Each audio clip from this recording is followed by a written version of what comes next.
Hey everybody. Hey everybody. I figure we just start. It's 8:30. Let's go. Let's go. Let's go. Let's fucking go. Hey everybody, good morning. Oh, a kitten cam would require some kittens to be in a place where the cam can see them. Yeah, the kittens are not in the office right now. They Yeah. are probably running around under the bed covers, Oh, probably. which is one of their favourite places to play.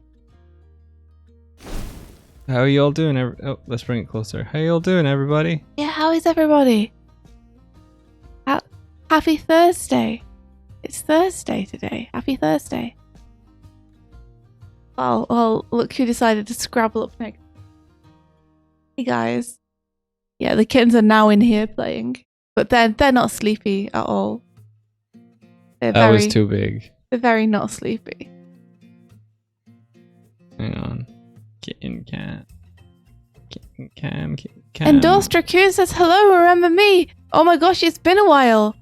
How different is the stream now from when you remember it? There we go. Yeah, how different. How different indeed. Oh, we got a little bit of less delay on the mouse. Oh wait. You're right. I don't know why. That's awesome. Yes, they were so delayed yesterday, but today is much better.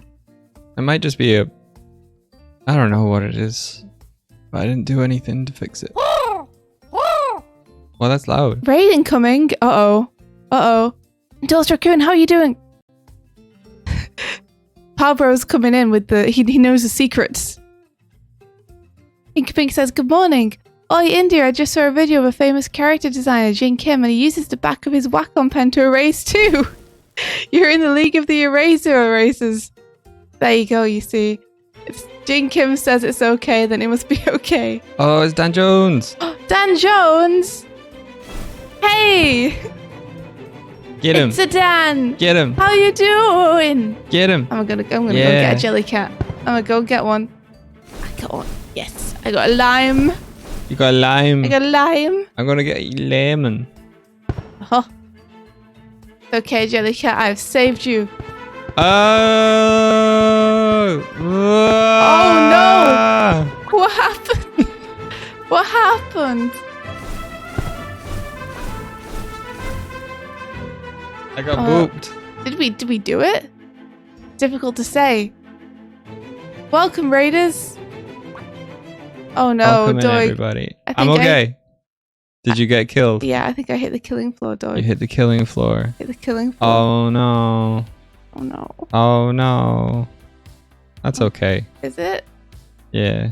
Okay, well, here's where I am.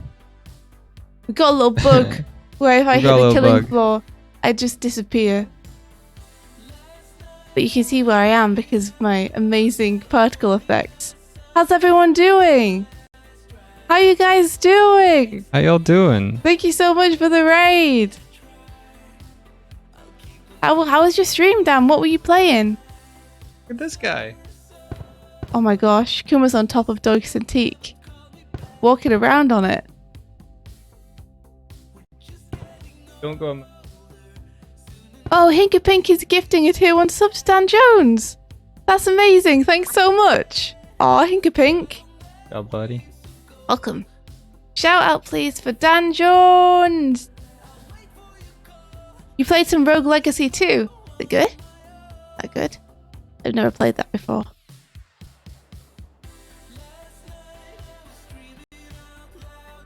Bonnie, yes. I'm so distracted to this morning. The kittens are in full play mode on my desk. They're so cute though. The kitten webcam is just gonna go flying, I bet. Yeah, it is. They are batting at it. You want me to restart so that you can come back? I would love to have a body. Yeah, well, let me do that. Okay, let me just switch up some entertainment for you guys. It's so fun. Oh, that's rad. Point this here. Oh. Is it a recent game? And then hit this.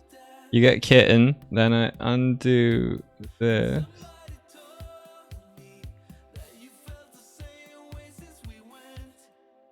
But if you do it again. California sun.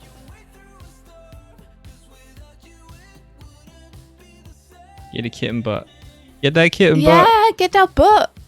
What a fluffy butt. Hey, Onster. Onster says hello from outside. Where are you at, Onster? Where in the world is Onster?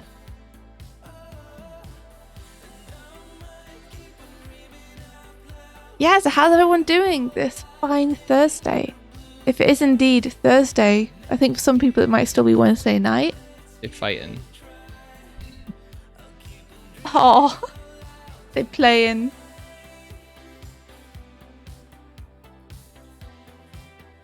We'll be dreaming of love. Hey! Let them fight. I'm back. Welcome back, I got Susie. a body. It's so good. Oh no, now my mouth is all delayed again. That's okay though. I'd rather I have a body. That's great. Don't murder him. Yeah, I know, right? It's like, oh, they're so Sparrow, playful. don't murder him, Sparrow. Murder, death, kill. Murder, You death, need kill. him. Murder, death, kill. You're gonna snuggle with if you murder him. Yeah, he's so poor. Just on him now. Sorry, Kuma, we can't help you. Kuma's just like, remember me. Avenge me.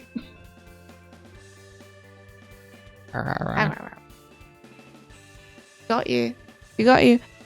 Oh, your Ed is everywhere. Thank you so much for the subscription. No Oh. way. Okay, I'm not going to hit the killing floor Oh. this time. Dithikins! Hey, Dithikins. How's it There's some going? kittens, Dithikins.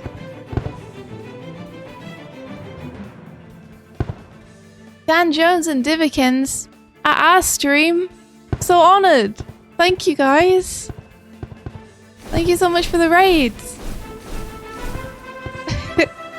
I'm not even gonna try. I am gonna try. I gotta try and get one. Don't try. Don't I gotta try. try. I gotta try. Reset. I gotta try and get one. I can't see. It's fine. I'm still here. I'll get the big one. Watch out. Come here. Give. The ship's gonna disappear. Get back. I'm here. Welcome in, everybody. Hey, thanks for the Welcome. raid. Welcome in. So we didn't say this with Dan Jones's raid, but welcome. If you don't know who we are, I'm Swift. He's Doig. We do animation and art and stuff here, and we also just chat about stuff, Sonic Yeah. stuff a lot, And and kittens. For the most part, we've been talking about the kittens that have just arrived in our lives, and there they are. There they are. There they are. There they are. This is Kuma and Sparrow. Kuma's a little boy and Sparrow's a little girl. Kuma has one eye patch and Sparrow has two. Sparrow is currently trying to groom him, and Kuma's trying to bite her. Wait, Code of the Gamer raided near instantly after. Are you kidding me? You guys are amazing. What the heck? Yo, thank Coda, you. thank you so much. Oh my gosh, When 3 did that raids in short happen? succession. That's incredible. Oh, thank you guys so much for the support and for bringing people over. You're all amazing. Hey now, guys. Come on, play nice. It's no point in telling them to play nice. They're squeaking. Alright, well. Hey, Doig. Yeah, Wake up. I'm just keeping an eye on them. I'm alright. Speaking though, I get concerned. I'm a That's what- concerned cat dad. And she's headbutting the... Oh no, be careful, guys. Careful. The cube. Hey, The cube is not the place for the fight. it's for the sleeping. It's too small. It's too small. You go tumbling off the desk. Okay, I'm Or I alive was like, again. I'll murder the pillow instead then. You alright, little guy? He's okay. He just lost a fight. You lost the fight. It's okay, little He's guy. going to start another one though. No. You're so bold, Oh Kuma. no. You're so bold. Kittens are lovely. Until they aren't. Until They're they're lovely. murder death machines. And then they're lovely again. Go on, Kuma. Go get her. Yeah, yeah. Place your bets, everyone. Sparrow's a murder machine. I would never bet against Sparrow. Yeah, you go. You putting your hat in the ring for Sparrow. She's currently murdering her own tail. Go on, Kuma. Go on. Sparrow is still distracted. fighting. Your money's on Sparrow. She's fighting herself. Oh. It's got so much game. Kuma's going up. Hey, little guy. How you doing? He's down on the bottom left of the screen. This is his technique now. He's going to attack from above. Don't worry, guys. In 6 months, they'll be fully grown and docile. What? I hope not. I'm just kidding. In 6 months, they won't fit in the cube anymore. That's for sure. Look at Whoa! this. Whoa! This thumbnail is amazing. What the heck? Who's responsible for this? This is incredible. You're contemplating your orb. I am. My orb contains kitties. That's amazing. Oh my goodness. Got the keys, buddy. This thumbnail game is insane. Yeah. Martina. Yeah. Oh my gosh, Martina. What the heck? This is so good. Face off. There they go. Kumbas, now's not the time for scratching your head. You initiated something. You Jojo walk towards Sparrow. You God. Yeah, go on. Get that cushion. That's it. Bat her. No, Yeah. Kitten Cam needs to be an orb. Oh, you're right. So we can contemplate our orb. And then Great idea. sphere map it or something. I could make a Kitten Cam orb, you guys. I have the power to do that and then put it in the overlay and then hold it. Look at the kitties. Ploverbrack says, "What's the name of the kitty?" Also, hi, hello. The one who's currently closest to the camera is Kuma, and the one in the back of the cube is Sparrow. For the first few days, they were so cute and sleepy, and this morning, This morning, they're like, "No, we choose violence this morning." We took them to the vet yesterday for the first time. Yeah. That wasn't such an ordeal, but like. Well, they were pretty stressed about it. Yeah. Like they didn't enjoy going in the car.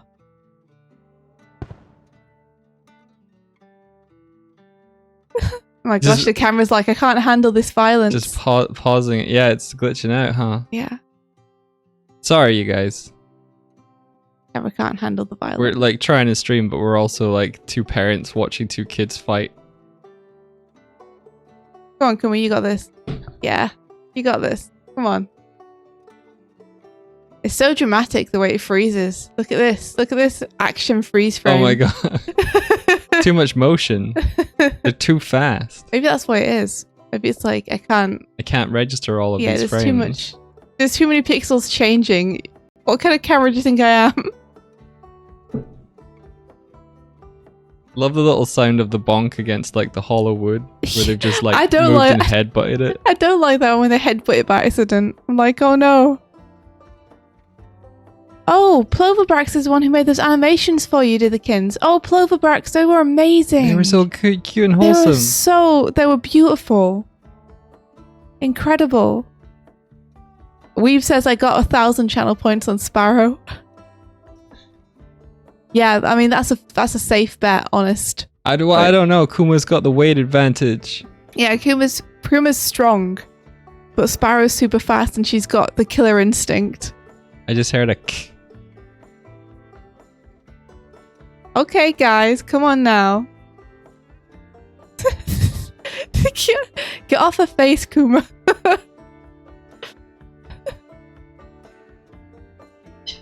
They're getting a bit vicious. They're getting rowdy. These kittens are getting rowdy, guys. Should I turn it off? A bit violent. This is PG-13. This is meant to be a universal stream. We can't allow this kind of violence on this stream. I know, right? They're getting a little bit. What's the rules for boxing? This somethingberry rules. You have to tap out. Neither of them are willing to tap out. They're not currently. playing by the rules, you guys.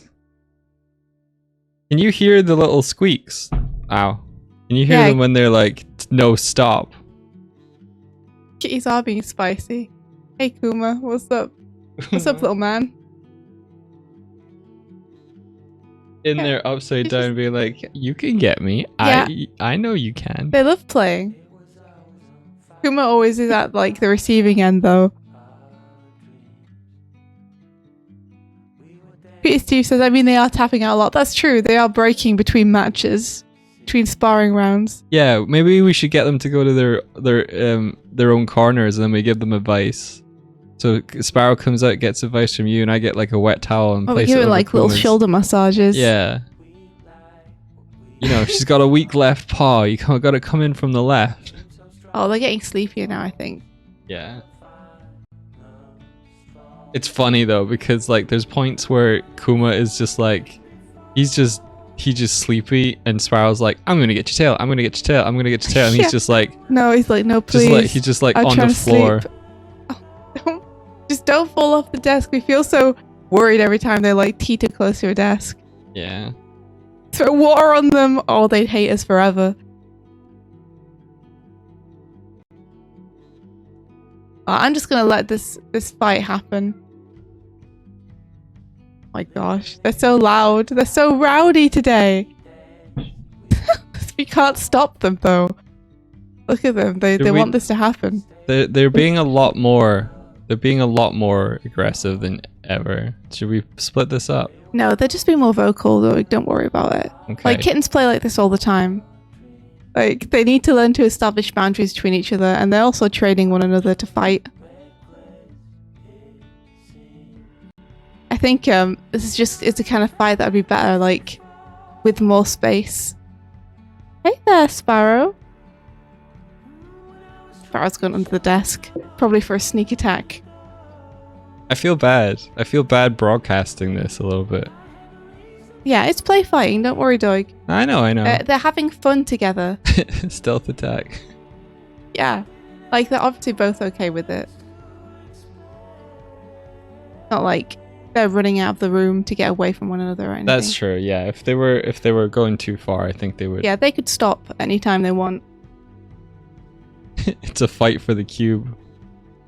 Who will Clear the claim cube. cube dominance?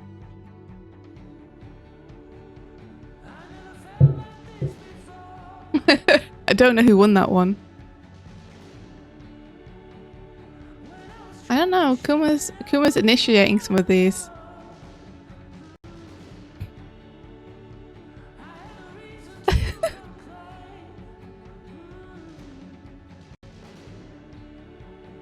Sister, no. Sister, no.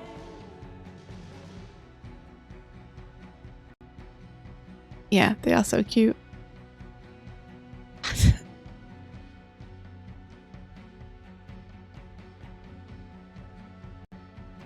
Oh, he's definitely. Are you sure? Yeah. But... All right, buddy. Okay. I feel like if she goes in that cube, he's going to come back for her and try and attack her.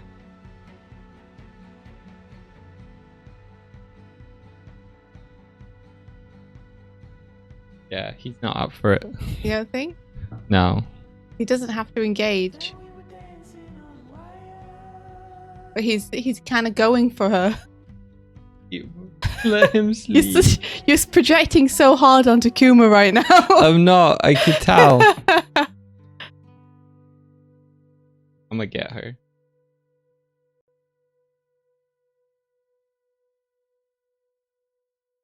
This one's going and bite her tail. Like, it's fine.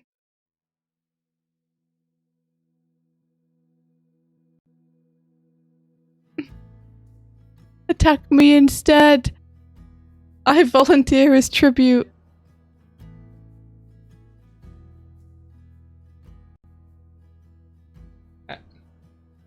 I'd laugh so hard if Kuma just baps her right now and you're like, no, Kuma. Why'd you choose violence? Okay, whatever. Yeah, your boy just attacked her butt.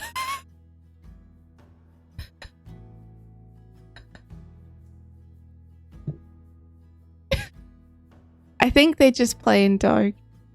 He was biting her a little hard there on the butt. He's like, I just want to sleep. Doig, you're projecting so hard. Look at him.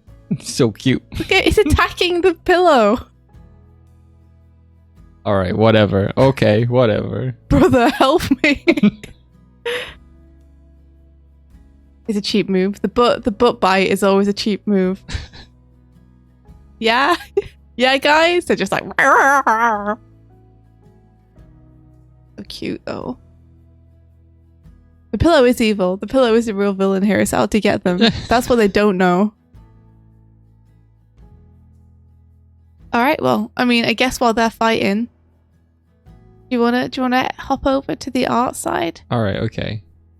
Okay, we're a little distracted. I might turn the cam off. And can I be in front of it? You always put it in front of me. It's because when we're in the other room, it... There you go.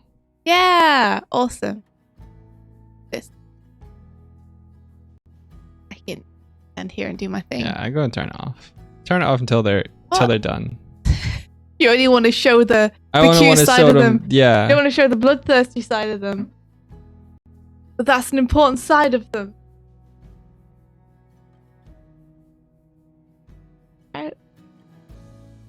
I've lost my tablet pen.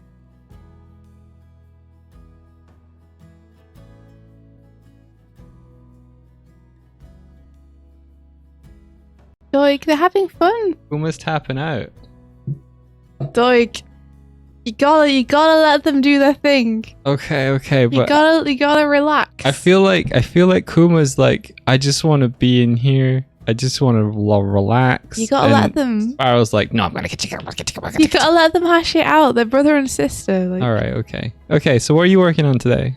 let them play. I'm gonna do the lighting today. You're gonna do lighting today? Yes. Oh, that's awesome. Is your screen on? Oh wait, maybe it's not. Hold on. I keep hearing the bonking of tiny heads against my desk. I'm like, stop bonking your heads! Doig doesn't want to encourage all the cats watching this to get violent. Exactly. No. If they see the violence, they might recreate that at home. I think they're under the desk somewhere. Right. I'm such a like. You're such a cat dad already. I just said they were fighting, and I'm like, no, play nice, you guys, and they're like. I'm like, oh no, don't do that. Gotta let them. They're just kittens. Look. See? Told you. Kuma just wants this. There he is. He just wants to stretch out and sleep. I told you he was just tired.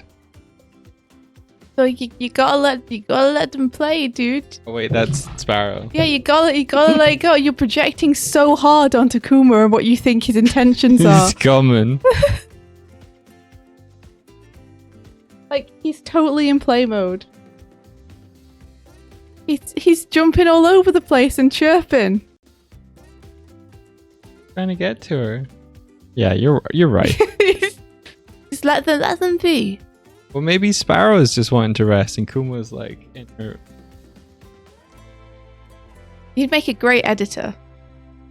What do you mean? What do you mean? You know how editors are like, I've got a story I'm going to tell with this. I'm going to edit together all the parts that tell my story. Yeah, fair. Look, yeah, see, fair. He's coming in to play with her. They want to play. They're having fun. I think he was okay. Don't What? worry. Okay, fine. They're having a grand old time play fighting. If anything, they're having too good a time. Hey, Bertie! Oh, it's been a long time. How the heck are you? Yeah, we got a kitty cam now. We got a kitty cam. Mike was hoping to show sleepy cute kitties, but instead all we have are feral wrestling kitties instead.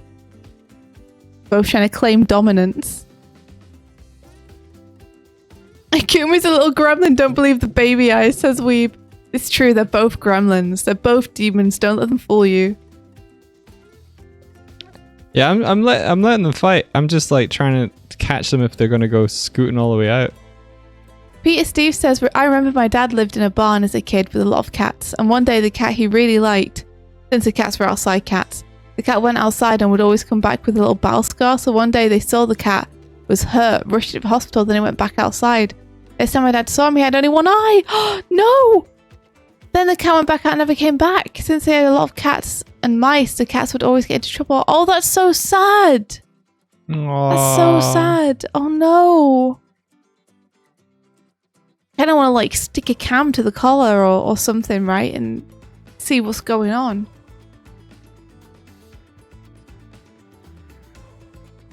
That's so sad.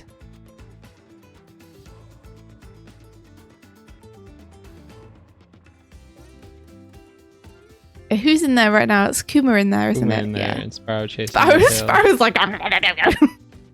Aww. Oh, cute. There we go. Told you my Look at boy that. Kuma just wanted to sleep. Yeah, you've definitely proved that you were right. Sparrow came in all nice like. Kuma was like, yeah, I'm chill. Uh-huh. Uh-huh. See? Yeah, Doig. That. Yep. I was right. That's so cute. Sparrow came in without any fight in her eyes. Kuma was like, it's cool, I'm chill. Yeah, just like the time when Sparrow was like relaxing there and Kuma came in and bit her butt. He bit her butt because she was in like upside down play mode. Uh-huh. Or what was the time when she was just lying there and he came in and attacked? Pilkey says it occurs to me that this entire kitten cam has been good reference for anyone doing the Animorning challenge. Yeah, That's the true. Animorning challenge is two characters interacting. Let them fight. Make them cats and let them fight. Oh gosh. They're like sleep. Yeah. They have energy in such short bursts because they're so tiny. They're so tiny. They're like play. Kurzik food? says. Play. Kurzik says in all caps, the forum is finally up. Doig did it. It only Did it. took a month of yelling. Listen.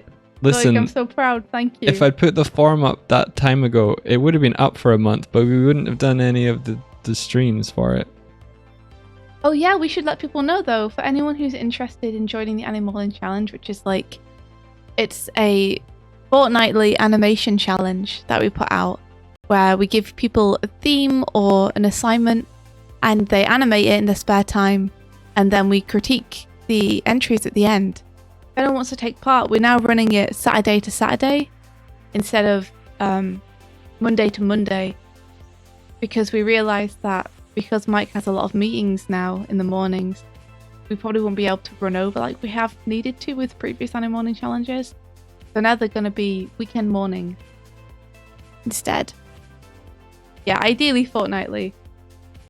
I'm hoping we can get back to a regular schedule with this next batch.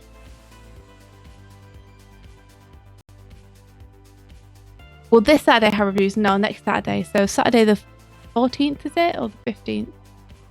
What's the day before Saturday the 14th? The 13th? Oh, Friday the 13th. Oh, is my mic crackling? Oh, weird. Sorry guys, I don't know what the issue is. It's crackling. It's crackling. Let me check the connections.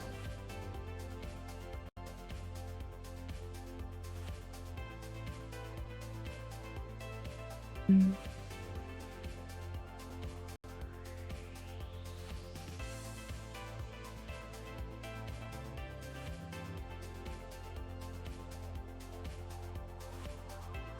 Dum dum dum dum dum. Yeah, now they are sleepy kittens. This is what Doig wanted. It's been crackling since we restarted the overlay. Oh, really? Ah. That's so weird. That implies it's something to do with the overlay, right? Like, if it was fine until we restarted the overlay and then it suddenly started crackling, it implies it's not a hardware issue, right? Yeah. Because we didn't change anything. Is India's microphone still crackling? Try now. Try resetting the mics. You know how you have that button? Yeah, I'm not going to do that. Why? Because it reconnects the client, and we end up getting like double stuff. Still crackling. See, the connection for the USB for your mic was loose, and I pushed it in a little bit, but it's still crackling. But like I said, I don't think it's a hardware issue because it wasn't crackling until you restarted the overlay. Okay. So the only thing that changed was the software thing, which is why I think maybe reconnecting them with the software might help. Well, let's see. How is her mic now? Oh, sorry, let me talk. I'm talking. How am I doing? Am I crackling? Am I Kirby crackling? Better. Good. Better. No crackling. So yeah, I think it's a software thing. I think it's something with the overlay. Okay. Let me restart the overlay and see. Okay.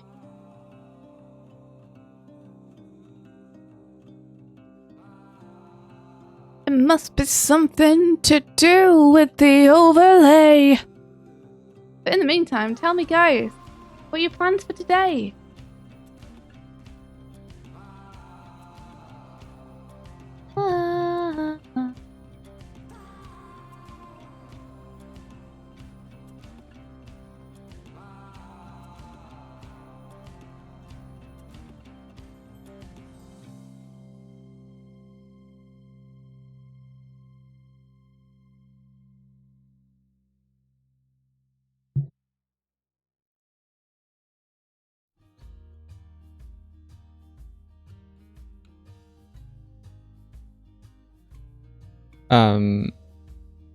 Martina, I just hadn't changed the title, but it's the right form.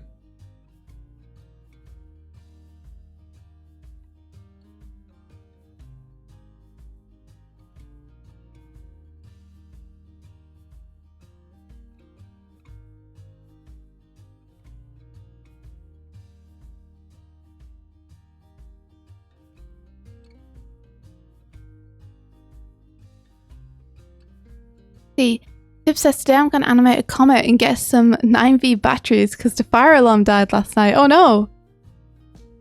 Rad though. Absolutely rad. I think the comet Tip is talking about might be part of the trailer, so I'm super excited. Awoot says working on some concept art, taking it to 3D, and then a bit later I'll be guest appearing on a comic podcast for a book cover I did art for. Awoot, that's awesome!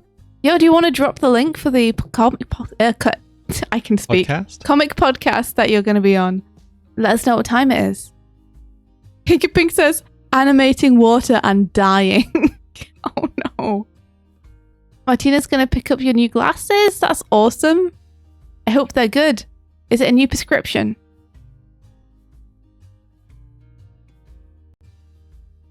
Let's see, Aurora says, writing and more writing. Bachelor thesis. Verti says, I'm going to get some boarding work finished today, ideally. Go for it, Verti. You can do this. You got it. Is India's microphone crackling? Peter Steve says, study for my finals as well as go out to eat because I'll be out and also animate before that. Afro says, hopefully finish and send a shot I've been working on for a short film. Cool. Exciting. Glim is hacking on Unity physics. Woohoo. Woohoo. What you working on? Oh yeah, today's UK voting day. Ben, good reminder. Yeah, Gento Mecha says my plan is to either learn how to sculpt in ZBrush or finish my UV map projection project. That sounds radical. Yeah, Woots, please go ahead. Feel completely free. My mic's crackling a little bit. Okay, alright, good to know. It's definitely something to do with the overlay then. Or, as it looks like Mike is checking out, it could very well be just that the overlay is one straw too many for the camel that is his computer.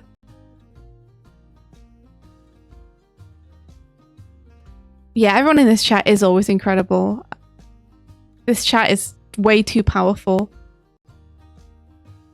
But yeah, that reminds me, Willem talking about doing Unity stuff and others talking about doing 3D stuff reminds me that Mike showed me some pretty amazing face tracking stuff yesterday. there was someone on Twitter who has a 3D model, and the face tracking is kind of unreal on it. Like, one of my big problems that I had with VTubers, just up on this.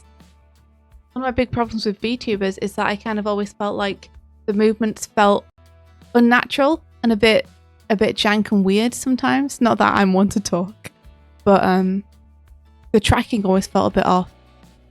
But I saw an example yesterday of someone using tracking in a way where it felt very smooth, and it almost looked to me like it was a Disney animation, because the expressions were very appealing, but there was like an exaggeration to them that you don't often see, that made the expressions feel much more clear and much more cartoonified.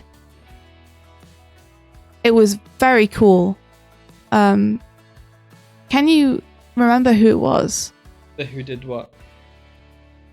Who did the face tracking stuff yesterday? Oh, Kuda something?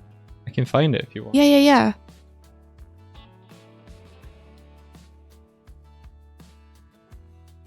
Oh, hey, Kuya. Kuya JP's here. Woohoo! Hello.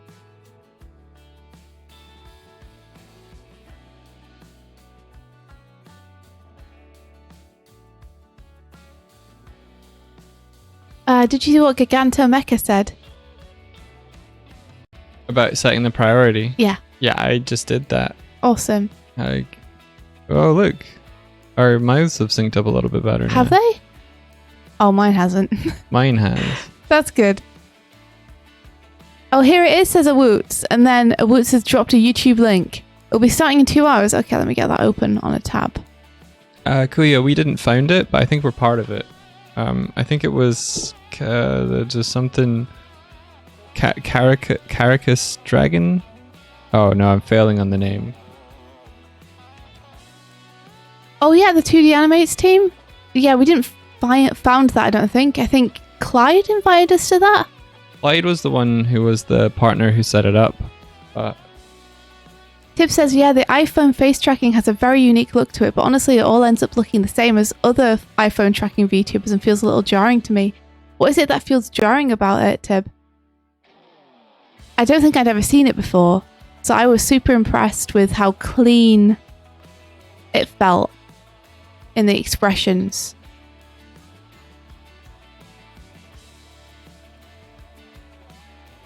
A lot of VTuber agencies give their talents iPhone specifically for the job. Really? Is it like the latest iPhone? The latest iPhone? Oh, mute. It's me! Misheard myself on Mike's. Misheard Mike's side. Yeah, Carrick and Draco, I think, was kind of the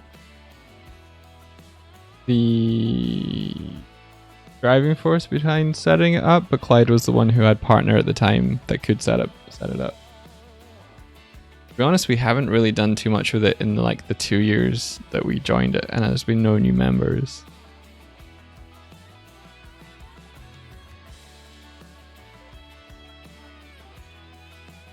The day you learn there's VTuber agencies. Yeah. There's like, isn't there like HoloLive and the other one? There's another one I've heard of. There was one where they were looking for applications for people to join. They were very much like, here are these 5 cute girls. They're all really cute anime girls, and they all have different specialities and likes and dislikes, and like kind of go in style with one another, almost like a pop group or something. And Doig and I were like, should we apply? So it's just like these 6 really cute anime girls and then a bear. A green grumpy bear. Kawaii. Just as a joke, but yeah. I got a little cute tail. Interesting. I don't know much about it because I don't tend to watch any of the ones who are in agencies, just because I haven't really come across their streams, I guess, in the wild. I feel like VTubing is such a broad, like it's a medium now, but like it tends to be thought of as a genre of that sort of the higher profile ones. But I think virtual avatar-ism you can do anything with that. Is becoming more and more popular.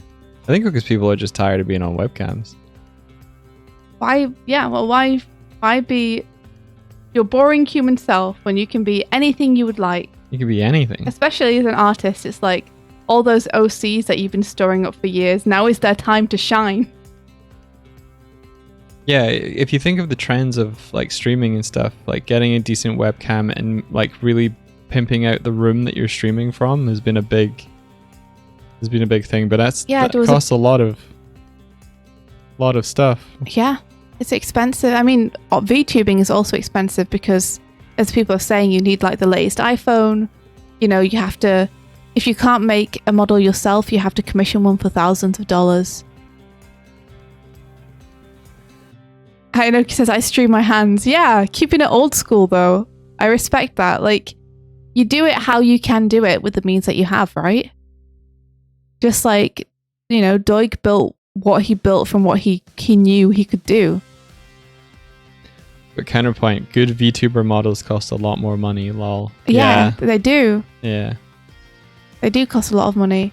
And it's totally fair because they make a lot of labor, take a lot of labor to make. And to make well. Like, our models aren't it's definitely not all that expressive. It's definitely not a game for someone who isn't like financially secure though, already. If you want to have like the proper bells and whistles, you know, VTuber. You love the character designs you guys got. The character bottom left has some funny quirks. What's so funny about my quirks? Thank you. I always think about the explain yourself. I always think about the cool fun stuff you could do with VTubers. Like, I'd love to see someone do a D&D stream where the character models are the characters. Oh yeah. With really good face tracking and stuff. Oh yeah. Why hasn't that happened? Let's do that. Why hasn't that happened? I think just because it would require everyone to have a really expensive iPhone with the face tracking and a really expensive model, and then to figure out how to get all those together into the same overlay in a way that looks good. Yeah. Like, you would need a certain budget for it, and I think you also would need to be like a really good D&D podcast to begin with. Oh. So that you have the audience there. Yes. Mint says, "Oh, people done that already. That's rad." Running around at the speed of bear. The speed of boom boom. Running around at the speed of bear. Do do do do do do do do. Running around at the speed of bear.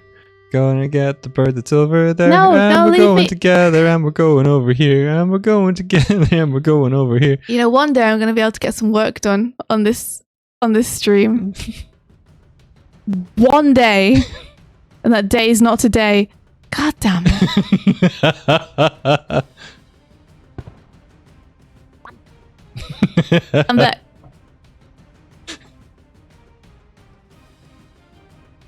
How's it going, Mike? What are you up to? I'm just chilling. What you doing? What you doing, Mike? What you doing over there? I'm just chilling. What you doing? What you doing? I'm just chilling. I was watching my cat sleep.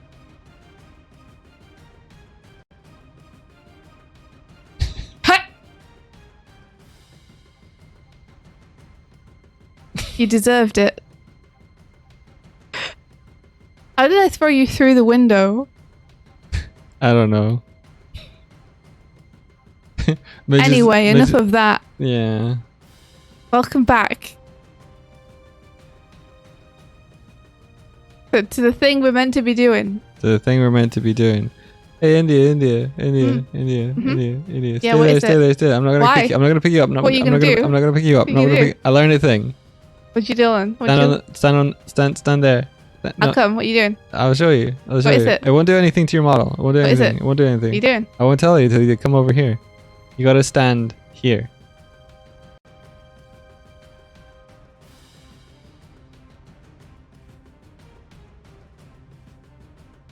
Boop.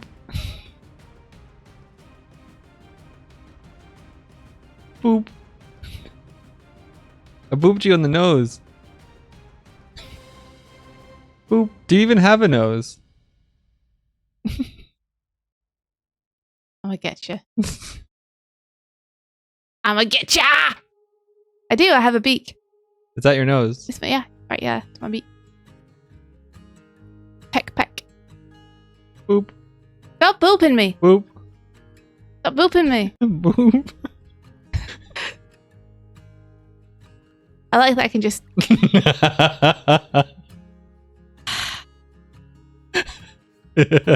You like that you could just what? Like you could just what? And I can't do anything. But I'll just lie here, I guess. I don't really have an option.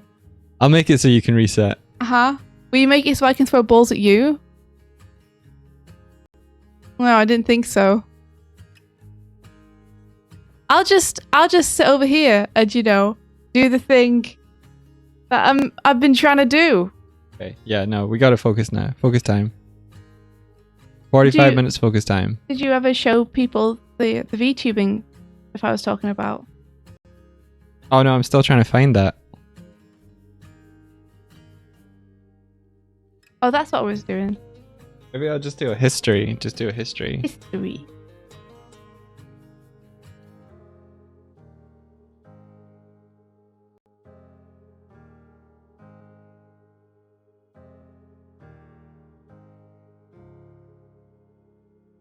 Okuda.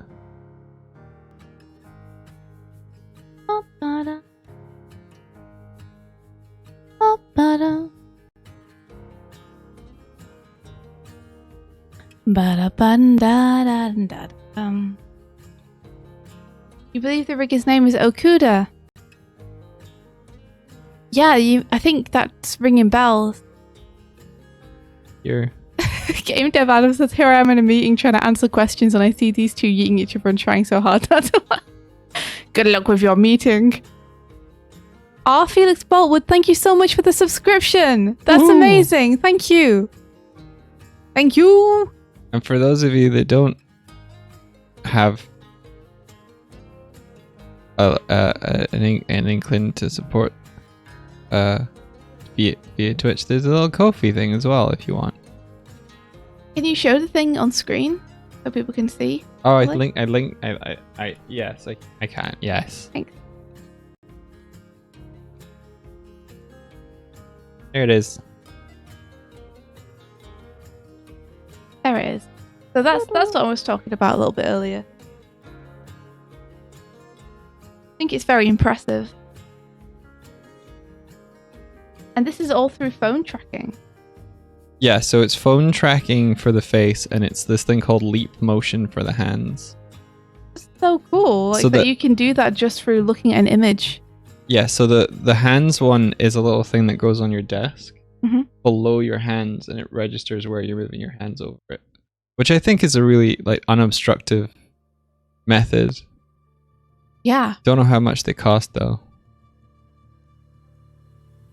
But yeah, if you wanted to do little hand gestures and stuff. Oh, Kurtek says, yeah, that's the one I linked earlier. Awesome.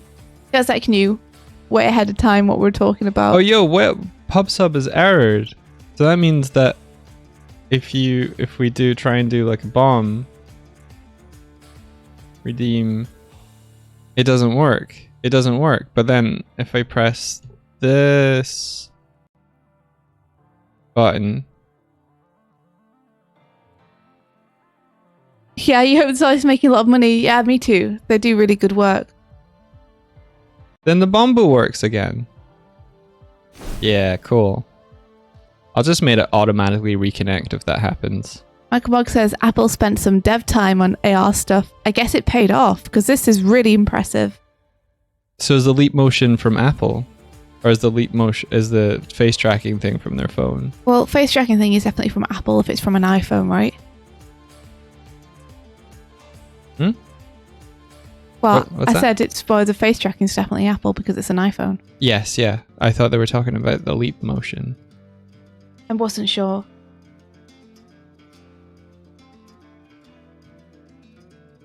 Yeah. I think they went from like 7 to 12,000 people in like the space of 4 or 5 days, but like 2,000 since yesterday for sure.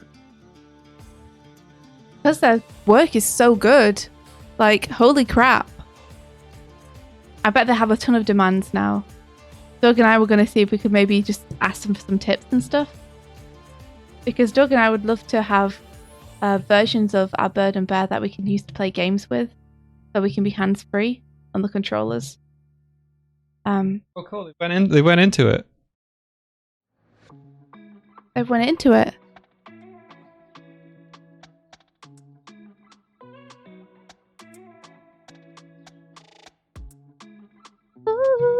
Queen.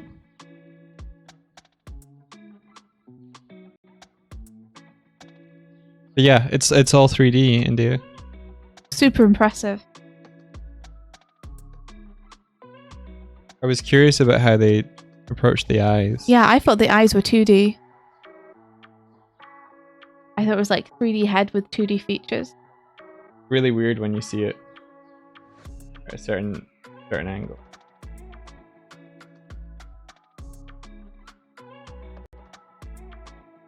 You can do things where like a blend shape can apply based on camera projection. I wonder if they would consider that, because that's the thing with stylized drawings in 3D, is at certain angles where you get that tight thing here, eye here, looking a little bit weird.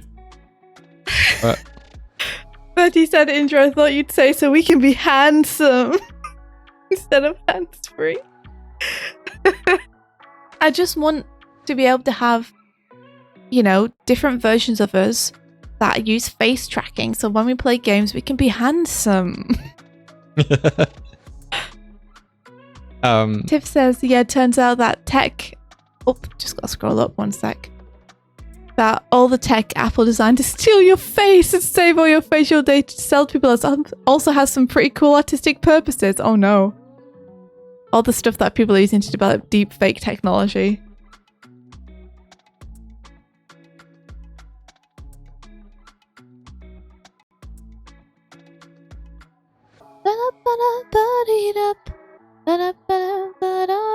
The cats do seem a bit curious, don't they? They're not completely asleep.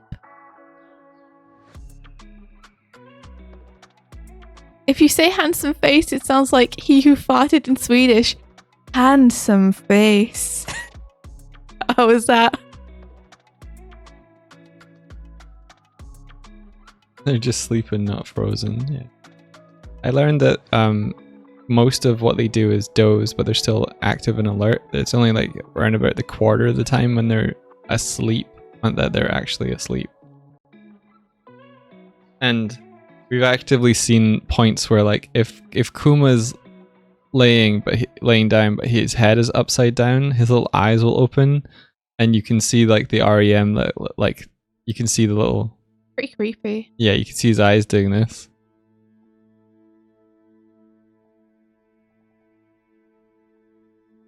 This.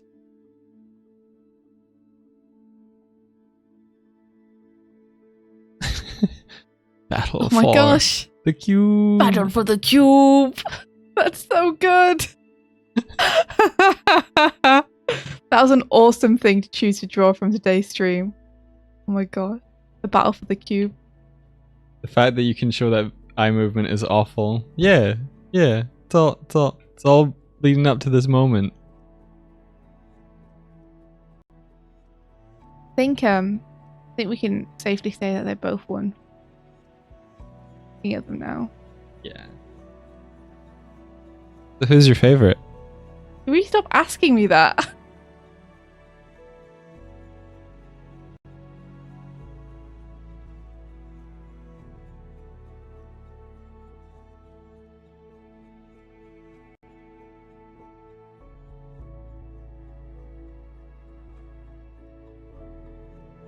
Yeah, I'm trying to convince Mike to see if he can like figure out a way to give us some face tracking stuff in our current overlay. I don't think he's super keen. I just don't know how to do it. I don't know That's what. never stopped you before. Yeah, I know. But like, I think what we'd have to do is figure out how to get the face tracking integration in Unity. There's probably, let me have a look at the App Store and see if there's anything like that does that with some of the tech and stuff. Because they made their model in Blender and everything, so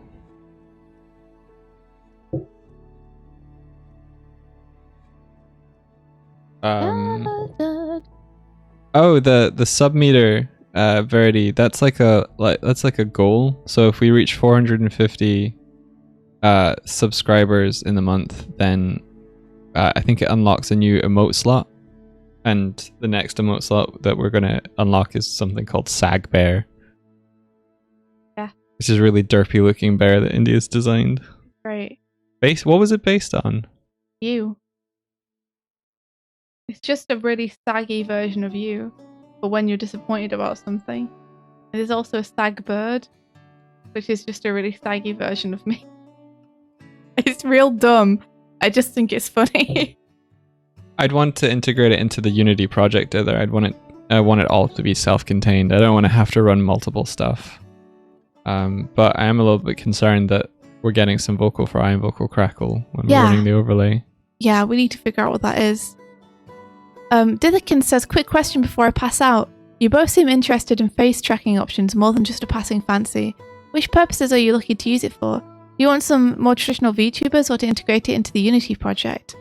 I think ideally we'd want it all to be kind of integrated, but we'd want to be able to change modes or swap models without people noticing necessarily.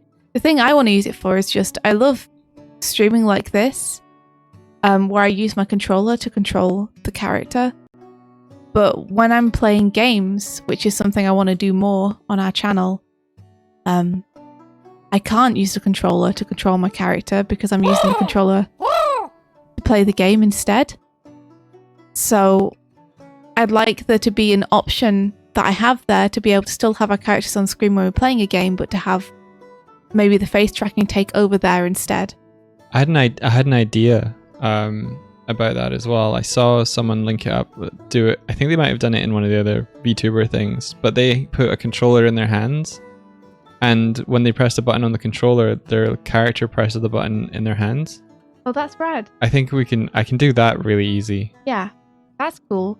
So, but yeah, I wouldn't want to have face tracking in this kind of scenario that we're in right now, because I like being able to control my expressions and, you know, have them kind of more cartoony manually here. But I think when I can't control anything with a controller, I'd like to then switch over to face tracking. Yeah, we need more Sonic gameplays. We need to see Doig play Dark Story on Sonic Adventure 2. Yeah. And we got a chromo from Alex who says, Dither woke up. They were cute. They accepted this without question. What do you guys think about Doig Swift face tracking? Do you think it would be cool to have, like, to be able to have our characters there during gameplay, reacting and doing stuff?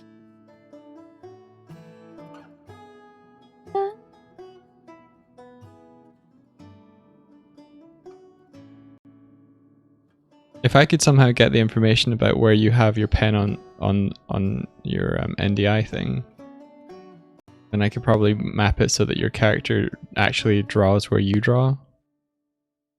It's a lot of processing stuff happening all at once though, so it's maybe we need like a dedicated stream machine. Well, we have some old computers. Yeah.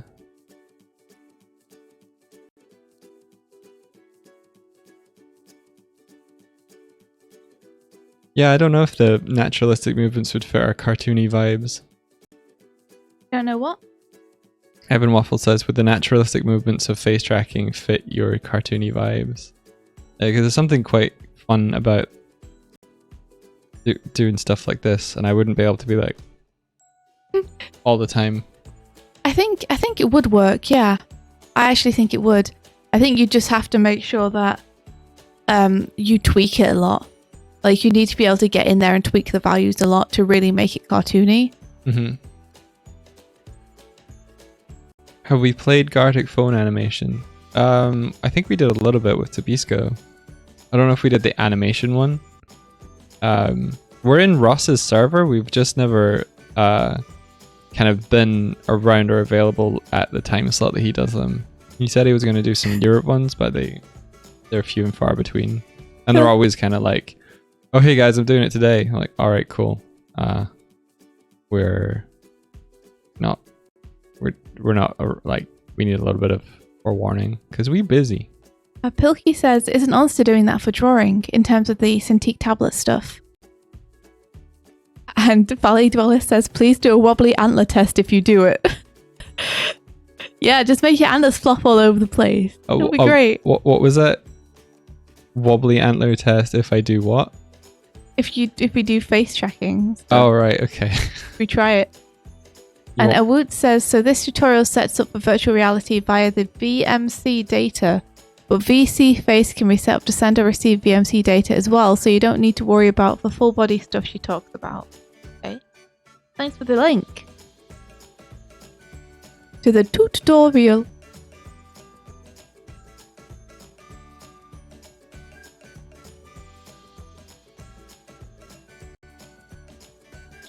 Verdi says, oh, by the way, Mike, I've now been called the person who knows everyone. You probably know more people than I do, Verdi. Because you said a title I tend to think of you of having. I just know, I've just met certain people at certain events and certain times in the past. It would have been really funny if, India, you know when we did that Scotland Loves Anime event? Yeah. And we met the guy who was part of the 3D studio in Japan. If his colleague had come over and not been ill, I would have known him. Oh, it's a shame that he was ill. Yeah, he went to Thu and I had a beer with him. Well, I sat next to him and we all had beers. Let's be honest here. I was on a bench talking to him. Thu sounds so amazing. Yeah. Tichi was pretty great. Must have been like 5 years now since I've went. 6 years maybe.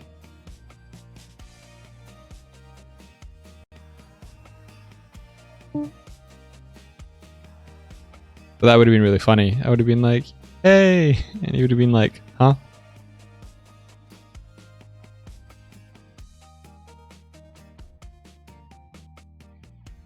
How many I can get how away was with. the beer? It was okay. I'm not a big beer drinker. I much prefer cider. I guess I got a sweet tooth and I like fruit.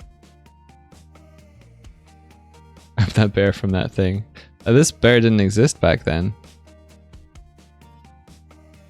I remember being there and being like, oh, like really insecure about my portfolio and stuff, and like getting really ramped up to do stuff.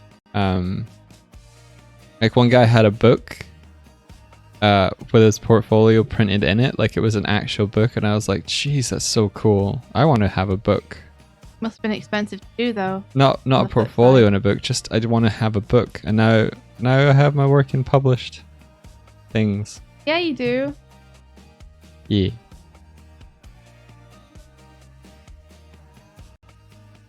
Heavy sauce, Michael here. Oh, damn. I just realized that I said literally yesterday, I said, maybe I should wait to do the lighting so that we could get all the animation stuff done first and I'll come back and do it. Oh. I just realized that as I'm now doing the lighting. Ding dang it. My plan was to move on to something else rather than to... Well, I'm almost done with the lighting now. So let's just finish it.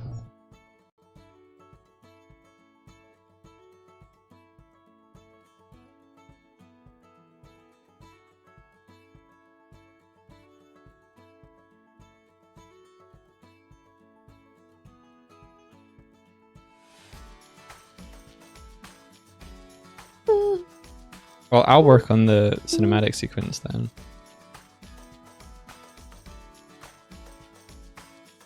Oh, who's this? But he says, yeah, now I follow his streams, but I don't know how to say hi. He was very sweet and respectful. She said, when I went to Scribble Showdown, I didn't recognize the person. I didn't recognize the person also invited backstage who ended up sitting next to me during the show was Vinny Vinesauce. Oh. Oh, that's rad. You should totally say hi. I'm not too familiar with their work. I've obviously heard the name, but maybe email or something. That's really cool, Birdie. Yeah, look at the little feet.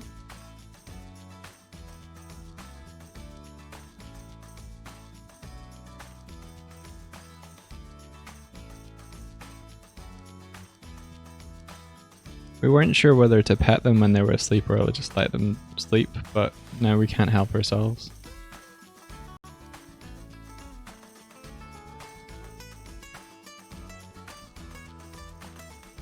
Oh, Zarel animates stuff for him as well. Oh my gosh, Zarel's such a good animator. A single putter says meeting Jaden at London was nice. Oh, that's so cool. Zarel is fast. But I think that's what Zarel does all day, right? Like, that's basically Zarel's 9 to 5 is animating. Whenever I'm not moving. Well, I also don't move when... Oh! There he is. There's Zarel. So good. Alright, let's open up the old laptop here. I'd love to be able to have windows appear when I open the laptop, like, whoop.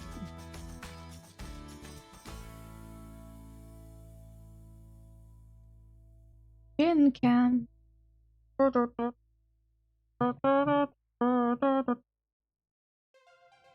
Hidden cam.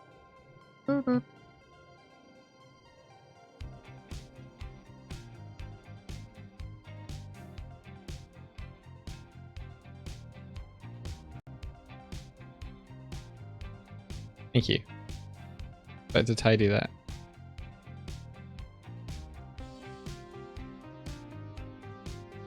Yeah, so check this out. I've got the ship in here a little bit. Just trying to work out how to get kind of appear at the right time, go by at the right time. Don't be tough. Yeah. My suggestion is to do the rest of the environment first. Yeah.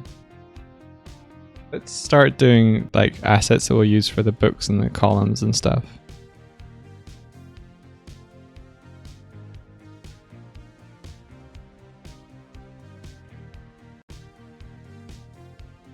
Jaden's like, they're so heavy sometimes even I don't know what they're on about. No. Poor Jaden.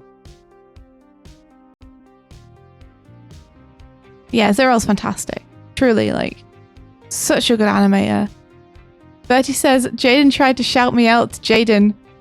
Yeah, our Jaden tried to shout Bertie out to drawing Jaden at the Q&A, but she's pretty sure Jaden didn't recognize my name because of the accent Jaden said it with. Yeah. Those English peeps. Too many Jadens. So Jaden is our pal, and they're from England, and they have quite a thick accent. Yeah, Jade Animate. Shout out for Jade Animate. We can, I know, yeah, we can shout out to Jade Animate. I'm still amused that they rebranded, but but their branding went closer to like you know, a massively popular YouTuber. Well, I think it wasn't just rebranding. I think it was also like a personal choice. I know. Yeah, I just mean like I don't think that's just thinking totally the kind of thing that Jaden would do. Just like unthinkingly, like, I'll change it to this. Wait. Well, the most important thing is that like they are happy with it. So. Plus, then we can have the Jaden and Jaden show, which would be awesome. Calling a transition a rebranding is hilarious. Well, I mean, they had to rebrand their Twitter and stuff. That's the part I'm talking about. Listen, I've rebranded. Yeah, I'm going in a different direction. Yeah.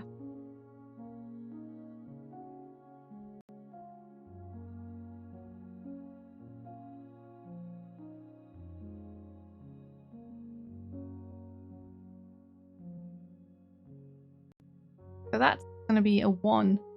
I probably need safety. It's going to go by super fast.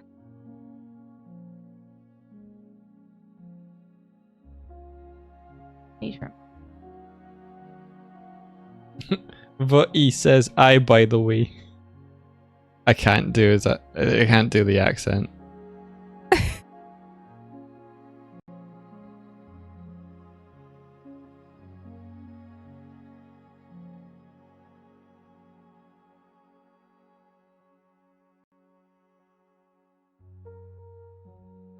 See a funny moment, don't forget to clip it. Hit the little clapper on the screen, press Alt X. The more clips we have, the better the highlights video will be. Thanks. We should make a highlights video. Are you reading out our own notification We should make a highlights video, like the one that Martina made this month. Yeah, well, you know what we should do about Martina's highlight video? We should put it up on the damn YouTube. I was midway through watching it, dude. Making sure it I can't had believe all of all the best things you highlights. chose to read from chat, you chose to read the Battissimo thing that I've you been wrote. reading lots. I said the Butty one. Oh, interesting. Doig and Swift say if you see a funny moment, you should clip it. Hit you with this gift. Hit you. You ready? This is like, why? Oh, awesome. A single petal gifted to tier 1 sub to Jade Animate. That's amazing. Jade Animate never catches our streams. They're always asleep. To sleep in. Sounds wonderful. They've been working real hard on a project. That's true. That's really good. I hope they're super happy that it's like wrapped up now. I was going to ask you about that. Yeah? And whether you'd seen anything from it and whether it's like, it's being shown now. It's not being shown now. Okay. It's got a little bit to go. Got a little bit to go. Hey, Verti, thank you so much for the 5 gifted subs. What the heck? Thank you. Congratulations, Juggler I don't know Joe. if it's strictly under NDA or anything. No one said not to talk about it. Yeah, but I don't think we should, just in case. Like, we don't want to blow it for people, especially like if Jade Animate's involved. I want like them to be able to announce what they've done. I don't want us to be the people blowing the trumpet. Congratulations also to BM Motive, Deli Latta, Electric Terry, and the Wizard Patchimus. The Wizard Patchimus! It's a cool name. Oh, really, Tib? Then I think they're already with the Jaden mind. deserves the lions. Yeah, they're already, I think, with the mind to like invoice for that additional time, and Good. like the deadline for it was Very tight. was stupid. You hear me? You hear me, you guys? It was stupidly Now, short. come notice. on. But yeah, it was. Come on, Doig. Don't be like that, but yeah, also you're right. I think it was just like the period of notice was very short for them needing it. So like, Yeah. oh geez. I think understandably, like, Jaden probably could have done more proxy versions and spent a little bit more time after the deadline that they were given, because the deadline was sort of like, we kind of need something by then to do this, but doesn't necessarily need to be We should stop final. talking about it anyway, though, just because it's like no one knows what we're talking about and we can't Fair. see what we're talking That's about. fair. So Thank you for the bits. thank you so much for the bits. Pilkey with 100 bits. Thank you. So while you were talking, Verdi threw five gifted subs at us. Thank you, Verdi. Yeah. Tiff says the project got pushed back so much because of script rewrites and then it was all sprung up so fast. Yeah.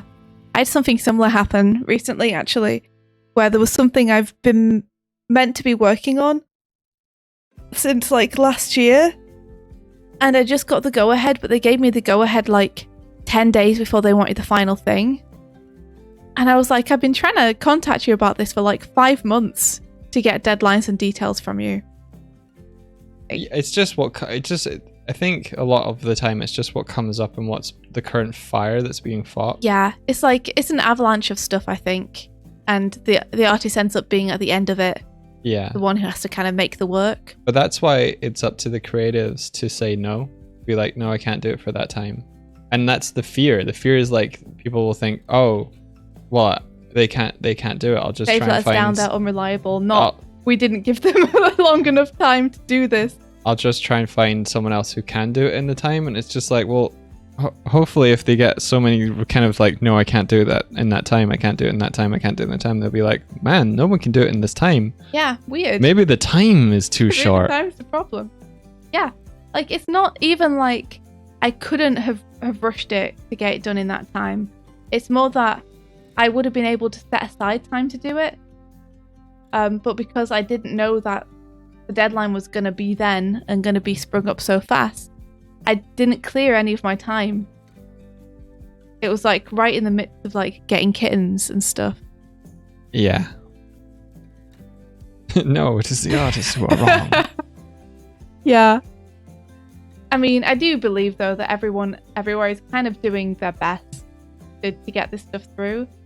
I just think there's a lot of stuff you have to get past to get a project off the ground that can kind of, kneecap the project a little bit.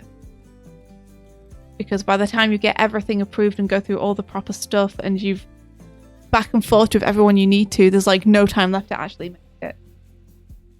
Yeah. Like for instance, that month, like I had so much else going on and I let them know at the beginning, like, hey, I have a full-time job and a bunch of stuff, so I don't know if I'm going to be able to do stuff. Oh, you're talking about the Jaden project now? Yeah. You helped with it, yeah. So basically it came down to the point of like, oh, I can get some stuff done this weekend. And Jaden was like, hey, have you made any progress on that stuff? And I'm like, I didn't reply, just spent the next hour making it and then sending it back to them. Like, yeah, here you go. I definitely did. There is. Yeah, it's a little bit rough deadlines with creative stuff. Especially because creative stuff, so much of it is in the thought process beforehand. Especially with stuff like boarding. Like, there's a lot of thinking involved in trying to work stuff out and really make sure you understand character motivations and what you're trying to say so that you can find the best way to say it. That stuff takes a lot of time.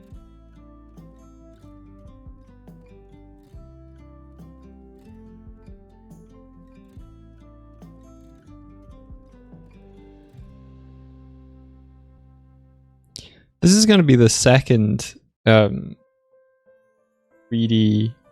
thing project with you where most of the environment is, well, not most of the environment, the large part of the environment is just bookcases. Like we did that one for the Night in the Woods with library level from Pale Cat. Yeah. Bertie, I like that idea. Bertie says artists should be making their own subscription debts for commissioners. For each day required but not given, it's extra money per month to send to the artist until it's paid back 150%. So it's like if you are like, oh, I need a month to do this, and the person's like, well, you've got to do it in 8 days. You're like, okay, well, in that case, I'm still going to charge for that month I need because I need to cram that time into this. You're making it way harder for me because I don't have the time I need to plan this properly.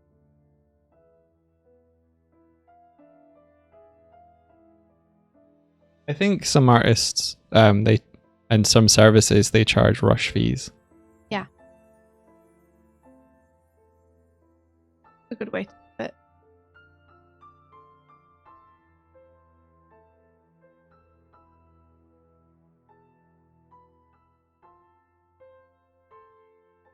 Everyone should charge at least rush fees, yeah.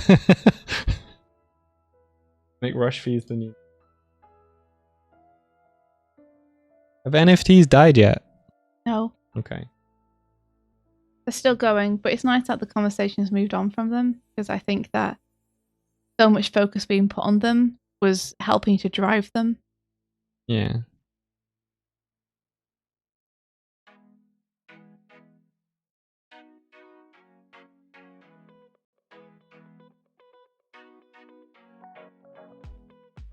subscriptions for software are interesting because like if you have subscriptions for software, then you don't have to worry about, well, not sorry. The focus shifts from trying to find more and more of a user base to trying to provide for that user base that you already have. It makes software so much more expensive for the individual users that it's like, it's tough. I heard Thor talking about it where it was like Game Maker used to be $100 flat fee from the bat, and now it's $100 per year.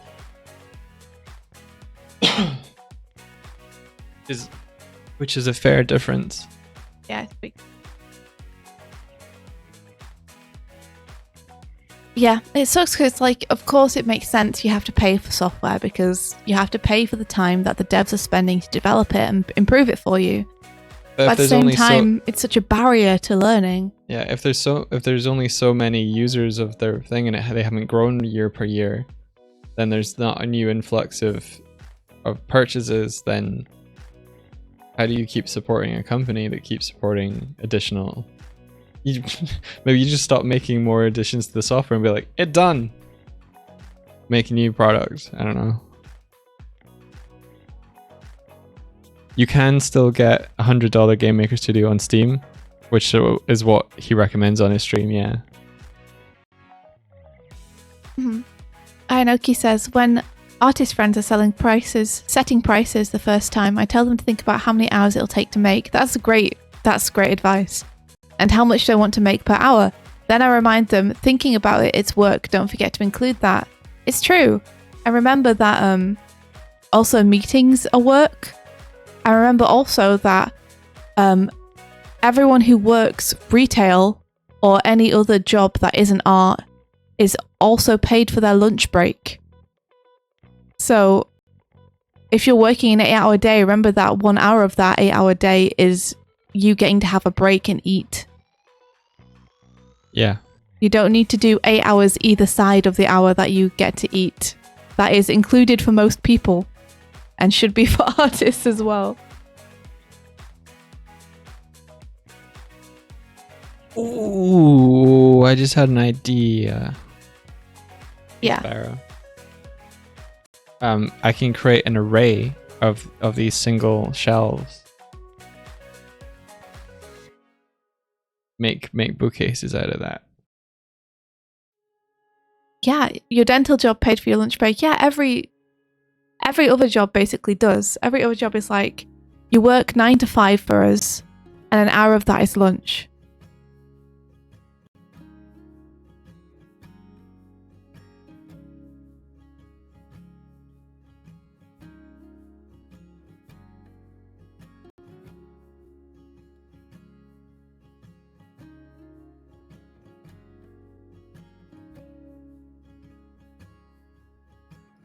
Or do you have a meeting today, Mike? Not at 10, no. Okay. Check this out. India, did you see it? Well, no. What? I got this. Oh man, it's really small on hang on. What are you trying to show me? What is it, Bear? What's that? Timmy fell down a mine shaft. Hang on. I'm going to make it so that your screen is beneath mine in the screens. Pro mail. Ben says India woke up. There we go. Doig was in the shower. India got up and thought about how after all these years she'd never seen Doig's bare chest. Wow. That is a feat. He'd always turned away or kept a t-shirt on, keeping it hidden from view. She decided to settle this and find out. She tiptoed into the bathroom, peeked at the silhouette in the shower. They were... What's they? They were long, incredibly long, like 2 pepperamis attached to his chest. Doig spun around to face India and knocked the shower gel off the shelf with his 8-inch nipple. Hey, y'all remember that time? Never mind. What time? Never. It's what fine. Are you talking? What? Wait, what are you talking about, Doig? I was gonna say something about Ben, but I don't wanna anymore. About Ben's 8-inch nipples. No, that's what he was talking about. Yeah, I just read it out. Where are you? Around facing in the shower. Thanks, Ben. Not about the length, it's how you use them. Anyway. You tell him. I got an array modifier on the bookcase, so we got 2 shelves, we got 3 shelves, we got so many shelves. Look at this. Gosh, all the shelves. Wait, why are you making a shelf? For the library. Oh, amazing. Thank you. I got very confused for a second. You know exactly what Doig was going to say. That makes one of us. Yeah, how does Ben know about the long nipples? I sus. Oh, look at them. They're so cute. Oh. Hey, Stretchy Kuma. Hey. They make you feel a bit bad to see them still snuggling together. I knew they were fine. I thought they were like... He's like, no. He turns around when he wants pet. I hope. I project. Okay,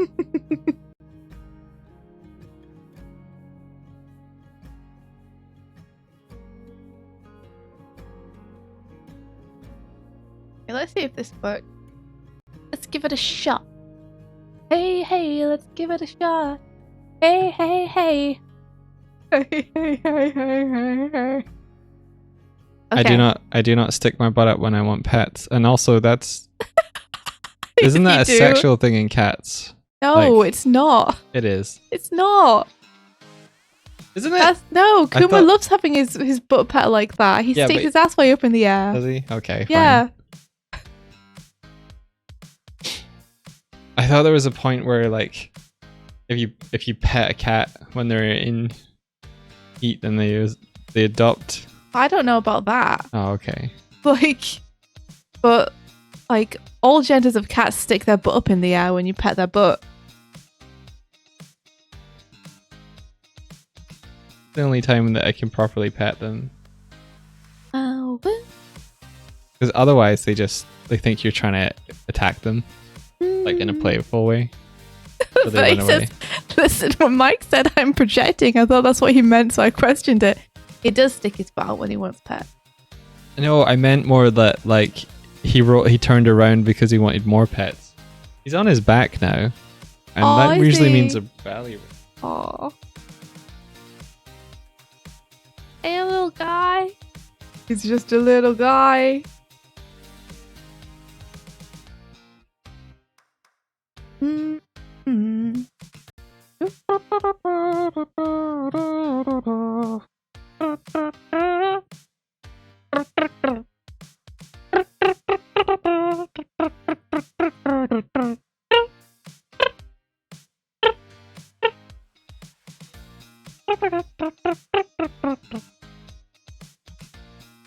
Sorry. I'll stop beeping. Oh, it's with the beeping.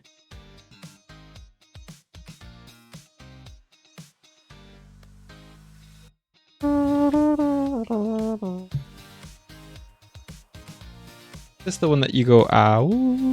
Yeah. Be with you every day. Whoops.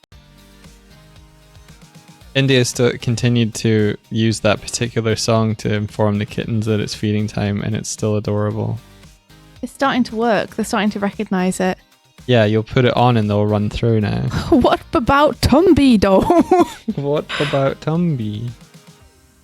Oh, yeah. Verti says, Indra, I was wanting to get some insight about storytelling from you, if that's all right.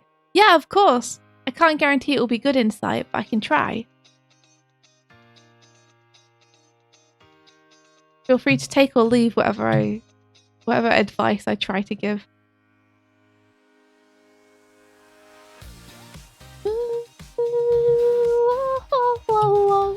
Wanna be with you anywhere.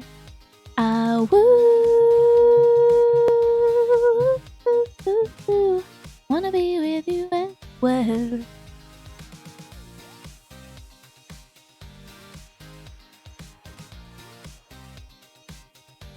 Give me some. I don't know. Storytelling's hard. Storytelling's like the hardest thing. I'm still trying to learn how to tell a good story. It's still hard. It's always hard. It's hard every time. Everything you let them do now is something they'll do forever. Dude, don't do You're gonna scare him. Doig is already so paranoid about the kittens. He already overreads everything they do. Well, this morning he thought they hated him because they didn't stop for pets, and I'm like, they don't hate you, Doig. They're just excited to go and play. No, I got used to them when they wake up at first. They get pet and they want it, and then they run off. And today they just ran off. Doig, it's not because they hate you. I promise you.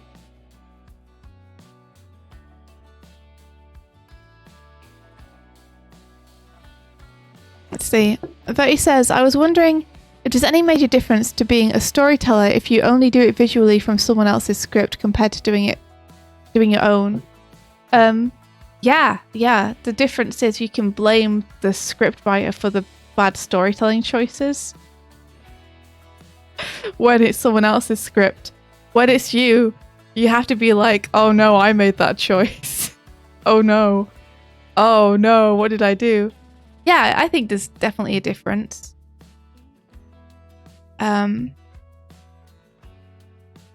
Something interesting that I've learned with as my time as a story artist is that I think a lot of board artists end up punching up scripts and kind of carving story out of them. That's not to say that scriptwriters are all like that or don't do a good job, because writing scripts is super hard and scriptwriters are awesome and amazing. But I think sometimes the story artists deserve a bit more credit than they get for the way a story turns out in the end. Not always, but sometimes. It can often be a case that when it comes to telling the story visually, that some things can work better than others. So when it's written down, it's harder to kind of translate that. But when you're boarding, it can often be well, these two ideas that happen maybe a page apart might be better together here. Or yeah, I'd say if anything, having experience with both is good, because when you come to doing your own thing, having that prior experience of storytelling from someone else's script means that you can foresee problems that you might not be able to if you didn't have that experience. You can foresee problems with showing something visually or telling a certain story point in a certain way that you can navigate before it becomes a problem that you might not understand if you haven't had that experience telling the story visually. You've only had the experience writing the script. Oh, we're going to read Bath. Amazing. oh, cool. But yeah, writing stories is really hard. Writing scripts is really hard. So doing both of those is a lot of work.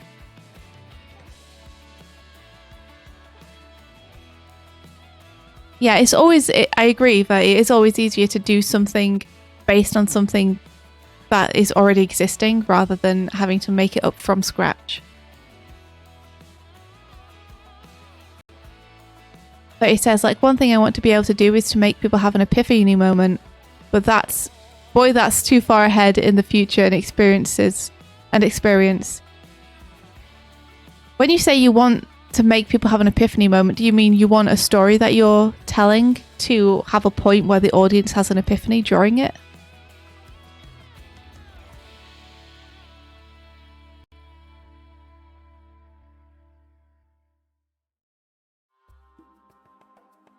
Ben says, I like to imagine when India opens his file each time Midge's head is a little bigger. No, I wouldn't even notice.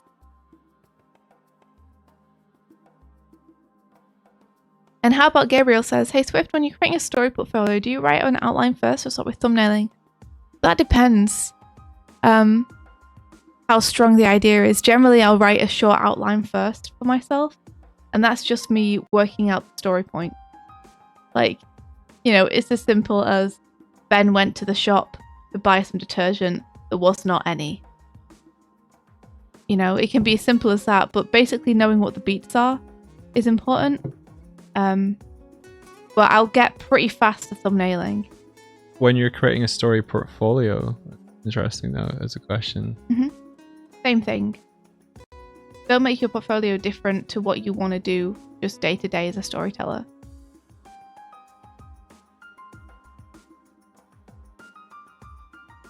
But yeah. You've never really had to put a short, like a storyboarding showreel together. It would just be the storyboards I'd made. Now it will be, yeah. And that's probably what I'd advise for people is just to, if you want a story portfolio, just make some storyboards and use those as your story portfolio. Like it's been interesting for me. I've been trying to write a comic script. And it's interesting because I normally don't write a script before I make a comic. I usually thumbnail first and then I write a script from the thumbnail. I do it kind of backward because I tend to think more visually. And then I add in the dialogue where I feel like it's needed rather than doing the dialogue first. So it's been an interesting experience. But yeah, when it comes to storyboards, I'm kind of the same. I like to dive into thumbnails as soon as possible, but I do always have like at least an idea of what the story is and the beats are first. Yeah, I saw when you printed out the script page, on the flip side of it, you wrote bullet points of like the beats. So that you knew what the order of the events were. Yeah. In your own head, like in your own writing. Yeah. Exactly. I can show that stuff at some point. Like when everything's out, I'd love to be able to just show you guys on stream like what the script looks like. And I don't mean like, oh, I'm going to show you guys the script. I mean like physically the piece of paper is like one side printed text with me scrolling stuff all over it and drawing thumbnails on it, and the other side is like a list of bullet points. When you guys see that, you can thank India like 95% for it, but you can thank me like a little bit of 5% of that, because India was going to throw it out and I was like, no, this is useful sawdust for future like Patreon posting, etc. That's true. I was like, oh, I've finished that though. I've done it. I don't need this. And I'm like, yeah, but this is a really good way to show you process for boarding. So you're welcome, future people who get to see that. Yeah. So Verti says, like, I love it when shows make me go, oh shit, so that's why that happened. Or even get me engaged enough to think of theories.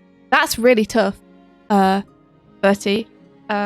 I haven't ever successfully done that, and I haven't successfully tried to do it yet either, so, or even tried at all. But to get what? Get the epiphany moment. What I'd imagine is that you have to know everything first as the writer. You have to know exactly what that epiphany is, what it's going to change, so you can plant those seeds so that when people look back, it recontextualizes it for them. And then the trickiest thing, right, is knowing exactly what information to give your audience so that when it happens, they're like, oh, I should have seen that coming. Of course, that's obvious. But they don't see it coming up to that point. Or just leading them to believe something that you're then going to do a reversal on them with. Like, a good way to do it is to put them in the viewpoint of a character or the narrator. You know, if you can root them in kind of the logic or reasoning of a character in a situation, then you can stop them from seeing certain things coming.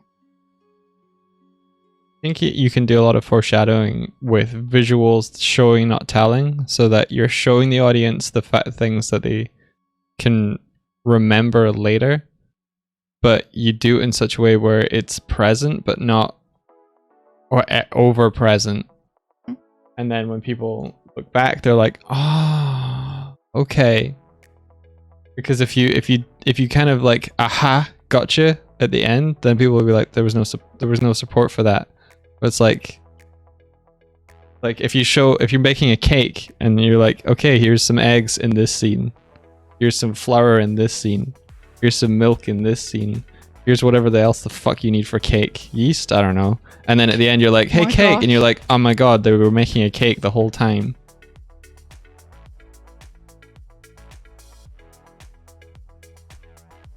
But you don't go into the scene going, hey, these eggs Man, I do love some eggs. Okay. Pretty good point. Like it. Wow, these eggs and this flour. Mmm. Oh, look, milk. We recently watched the film Knives Out, and that's a good film. What Verity, if you've not seen that, watch that one for like trying to figure things out the whole way. Yeah. That's also a great example of like rooting the audience in a character's perspective.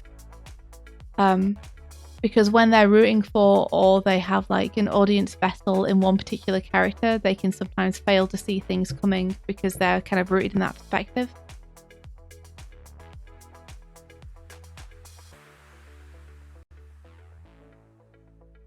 You know, give them a subjective point of view and then reveal the objective, I think, is the way to do it. I'm looking forward to a sequel too. That was just a really fun mystery movie. Like everything that I like about stuff like Poirot and Miss Marple. Yeah, India watched the film on her own, and then she watched it together with me and her parents. And everyone really liked it. Yeah, we all had a good time. I kept turning to her and being like, "Oh, it's totally this," and she's like, "Smile." They're going to tell you anything. You're not getting nothing from me. You get nothing. I was wrong. Yeah, but you're right about some things, but wrong about others.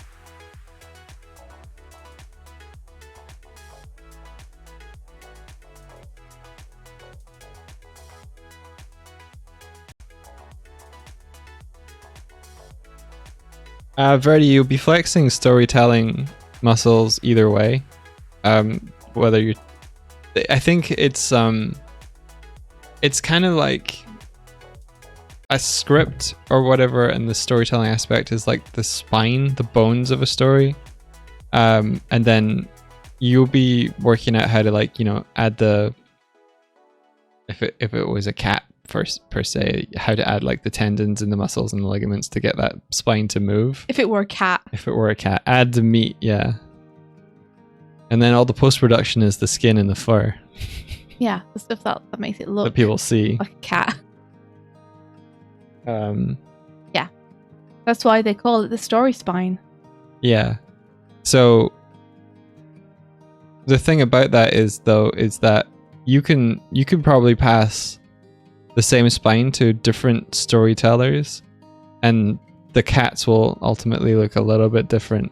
Mm-hmm. You can have the same bones. So I think the thing about it is like, it's like what the story is and how the story is told are a little bit different. And what the story is, a lot of the stuff that comes from that is like personal experience from the people thrown in the bones. Mm-hmm. Like Jaden's obviously got like her own point of view and her own world experience, so she'll tell stories from that point of view. She'll tell stories differently to you, which is why it's so important not to try and be anyone else when you're telling stories. Just be yourself. But some people just like telling other people's stories, but it's not, or other people's story bones, but they're still your stories because you're contributing to the storytelling process. Well, so many stories are just the same when you break them down to a plot. Oh yeah, when you consider like the hero's journey, but it's everything else type stuff that makes it unique, the storyteller. Which is why I tell people never to panic if they're like, "Oh, this other story has come out and it's like the same premise as mine." It's like, don't worry, yours will be completely different because you're the one telling it. I think a big important reason behind stories is like why they're being told and why they're important to be told.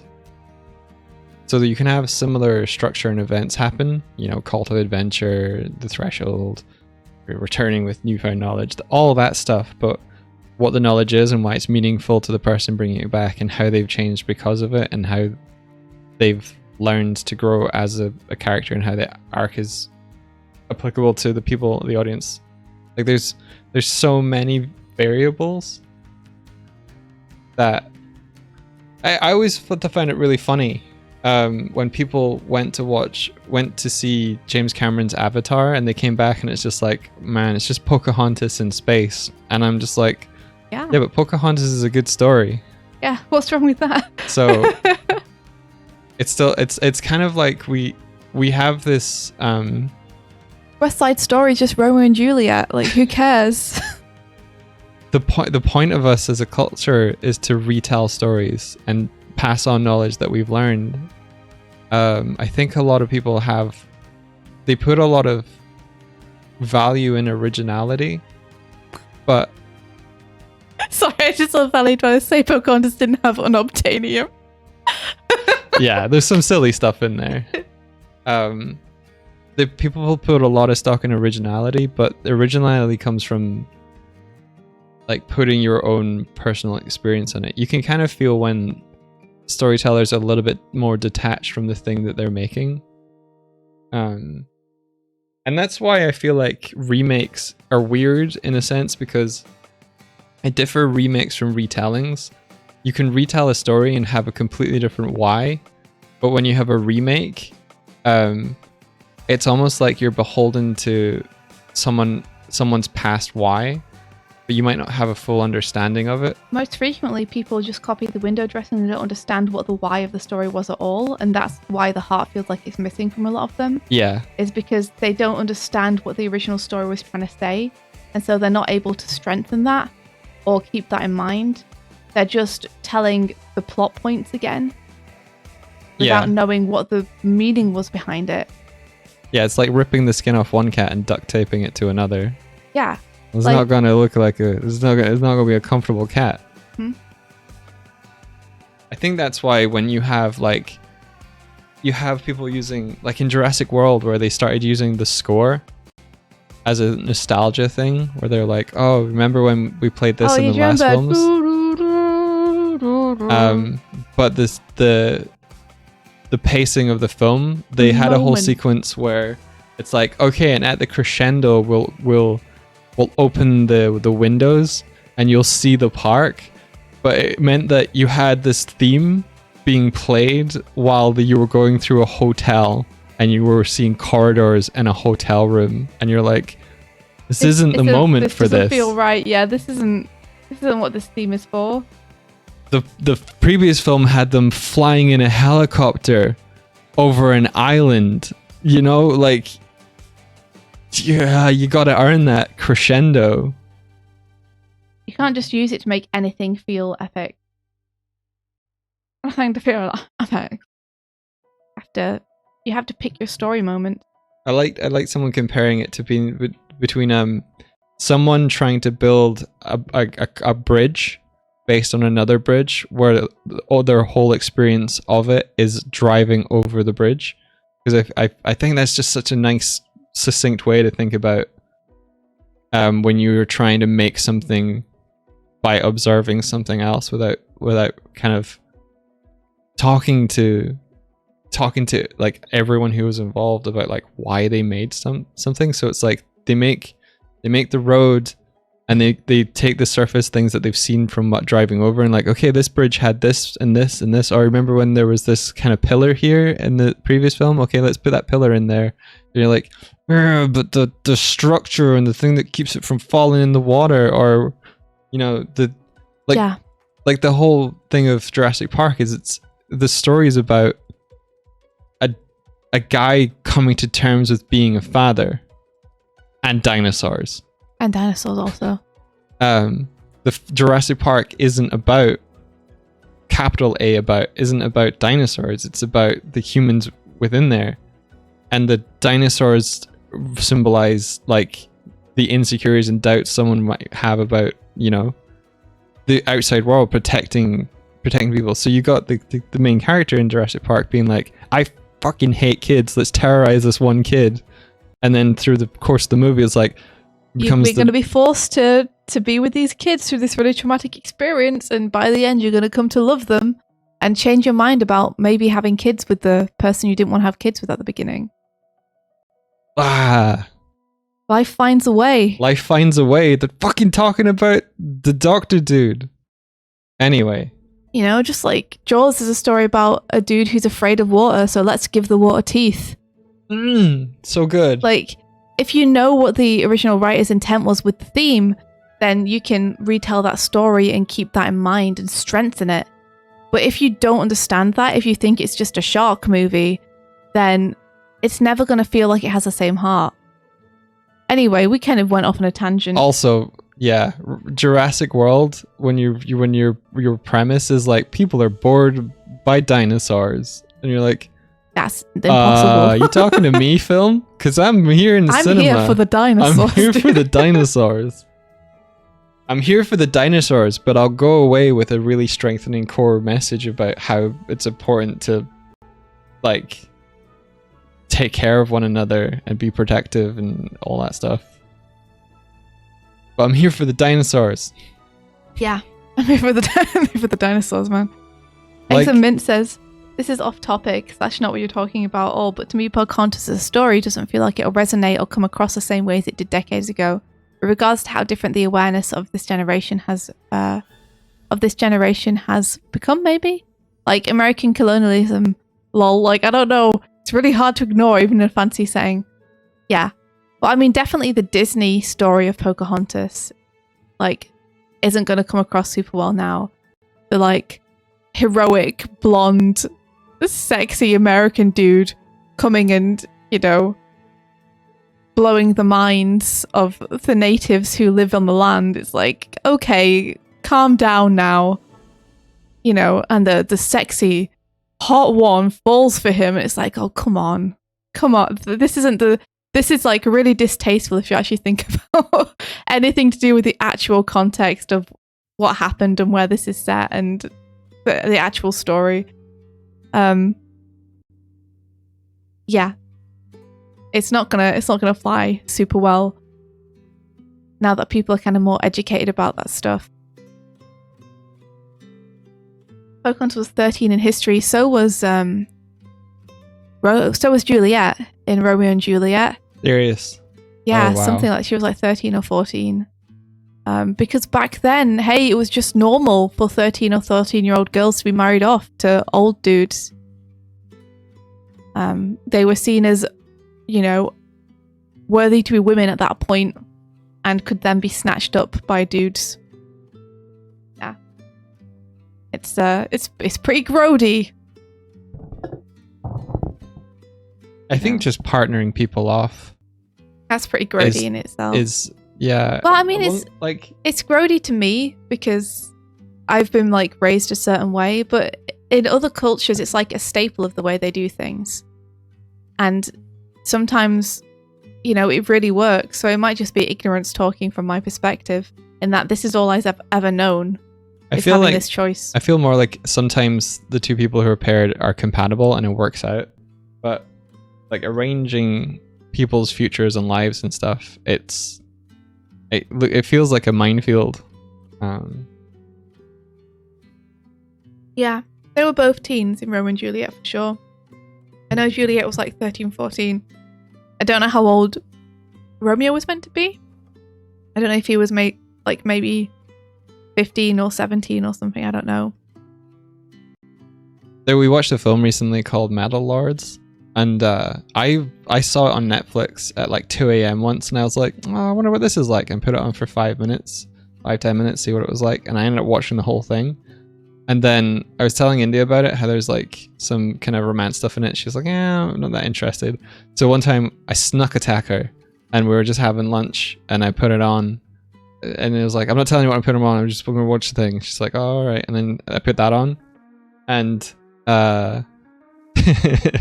it was nice to watch it with her because she had like commentary about it, and it was really fun. But we ultimately both enjoyed it. It's not like, oh my god, this film is amazing. Yeah. But was just there was nice. some parts of it where it was just refreshing for characters to feel like they acted in a kind of little bit more.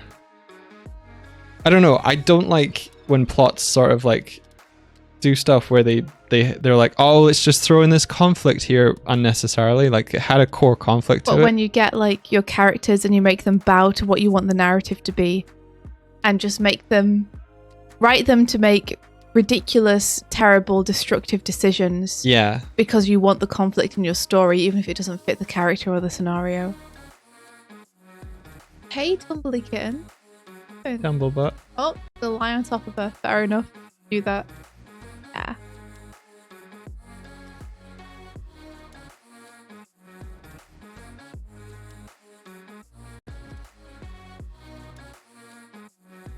Yeah. My parents also have like a fair age gap. I think of like 9 years or something. I think my parents... They're not together anymore, but you know, when they were, it worked. I think there was an age gap for my parents as well. It was definitely something which was more usual, I think, in past generations. Yeah, it's always frustrating when characters lose any common sense they have in order for the narrative to make them do something stupid. That was... we should go to spoiler barrel if I'm going to talk about that, actually. What are you talking about?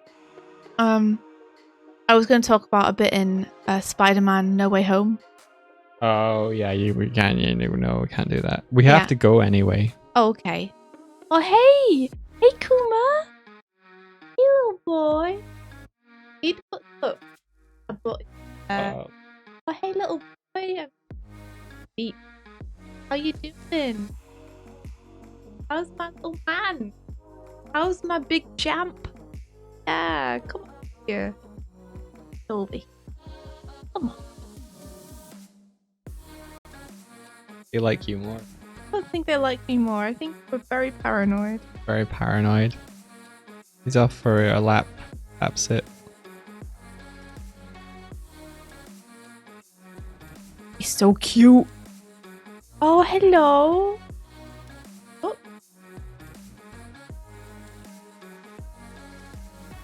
Get that belly. Get it.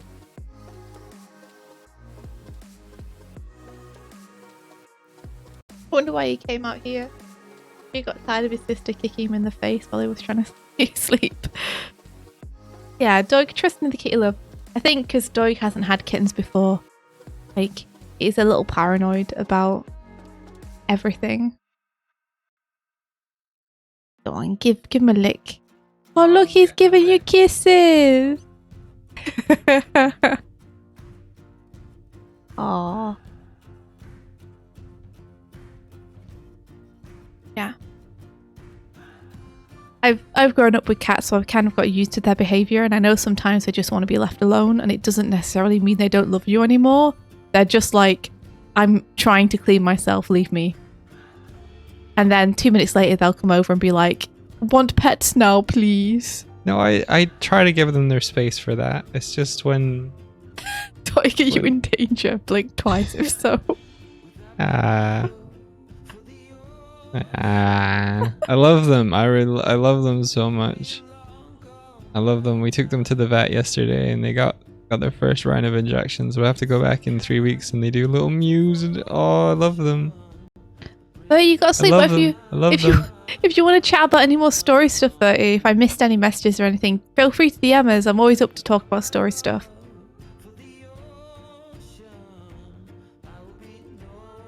Think about the things that... Here's the thing about stories. Here's the thing about funny stories that we learned from Brian McDonald was that, like, a funny story about something bad happening to someone, he ate some shellfish in a restaurant and they had to call the ambulance and like, oh, he fell over and stuff. And it's kind of traumatic and stuff, but you make light of it and you make a funny story out of it. I mean, we all laugh and we all remember the memory of it. The point of that story is don't eat shellfish at that restaurant. You might keel over and need a hospital thing. Like, funny stories are a good way of telling people like what not to do. And the laughing is making light of it because we need some brevity in times when we're, when things are shocking or upsetting and stuff. Schadenfreude.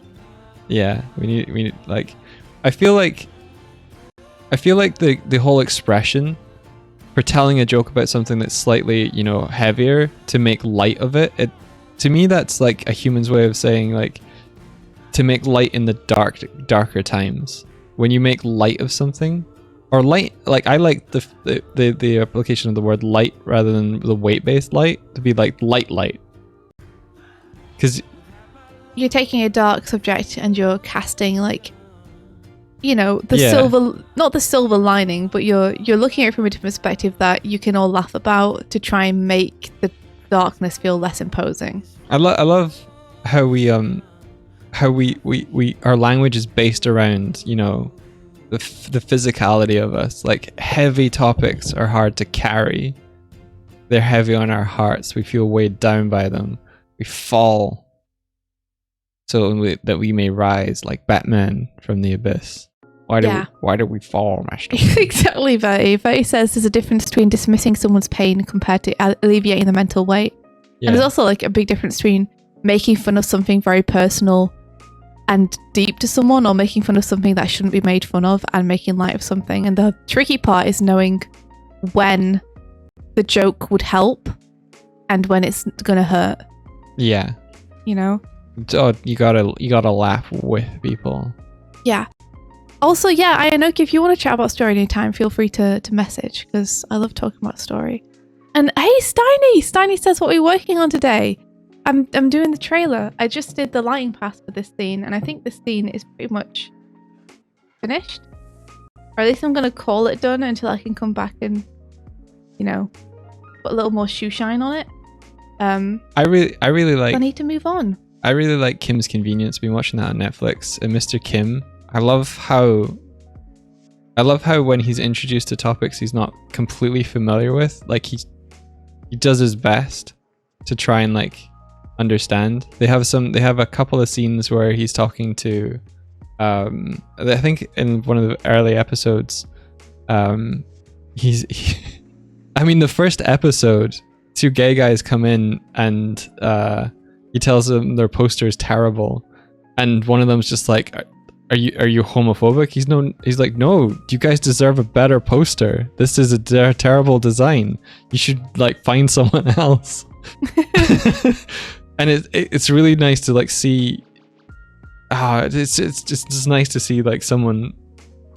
It feels like a nice genuine kind of interaction. I don't know if it's hard to describe out of context the show, but they have a couple instances where he meets a customer who's non-binary, and his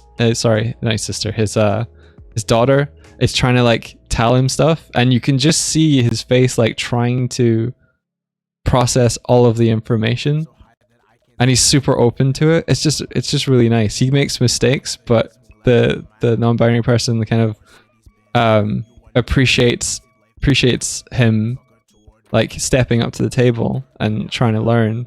Like, his catchphrase is "Okay, see you," but then he's like, "Okay, see you," and his daughter's just like, "That's not how it works."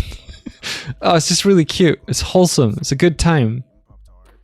Kim's Convenience seems fun. I've been watching random episodes with Mike, and I'm having fun watching the episodes. Oh yeah, it's Tiny. If you ever want to talk a story, then feel free to message me. I always want to talk about story. You always want to talk about story's amazing and super hard. Well, tomorrow. I hope that your comic's going good, Steiny. Come back to our stream tomorrow, and there'll be more kittens and story talking and making animations together. You have to go now. I have to go. Do you have a meeting? I have a meeting at 12, but I gotta get some feedback back to Piotr and stuff. I've just been spending my whole time art directing, giving people notes, being like, no, like this. You've been getting into art directing more recently. I was a bit afraid to give notes, but I rubbed the band-aid off, and I've just been giving notes all day. Yeah, that's what you're there for. They want your perspective. Yeah. Most of the time, what I'm giving notes on is less like how to achieve the the art style now, and it's like, oh, this doesn't quite fit here storytelling wise, which is good. I like doing that. Like, oh no, let's change the composition here. I made a really I made a graph. I made a graph, and it was like the vertical thing was like trust and like level of doubt in this character, and then the bottom bar was like proximity to the character, and I had it like their level of trust start tall and then go lower the closer they got to the character, and I was like, that's what I want from this composition. I want the characters here to like the amount of characters and height and buildings supporting this character to go down so that they're left isolated in the negative Doig! space. Hold on, Doig. Yeah? It's Stanny's birthday tomorrow. Oh! Stanny! Happy almost birthday. Have a great day tomorrow. And today. Happy birthday. Happy almost birthday. Yeah. Yeah. And also we're gonna raid Bath. Thank you very much for the patience mods and getting us why do I have this? There we are. Thank you very much for your patience in getting us over there. I want to ask you tomorrow, Doig, about what was holding you back. Oh no. Oh no. Oh, it's a big raid. Oh my gosh. Yo, thank you so much. Hey everybody. Hey Cardboard Cowboy. How's it Welcome going? in. Welcome. Is the raid bomb working? Oh my gosh, I'll that's fire such a it. shiny butt though. In the chat. So shiny.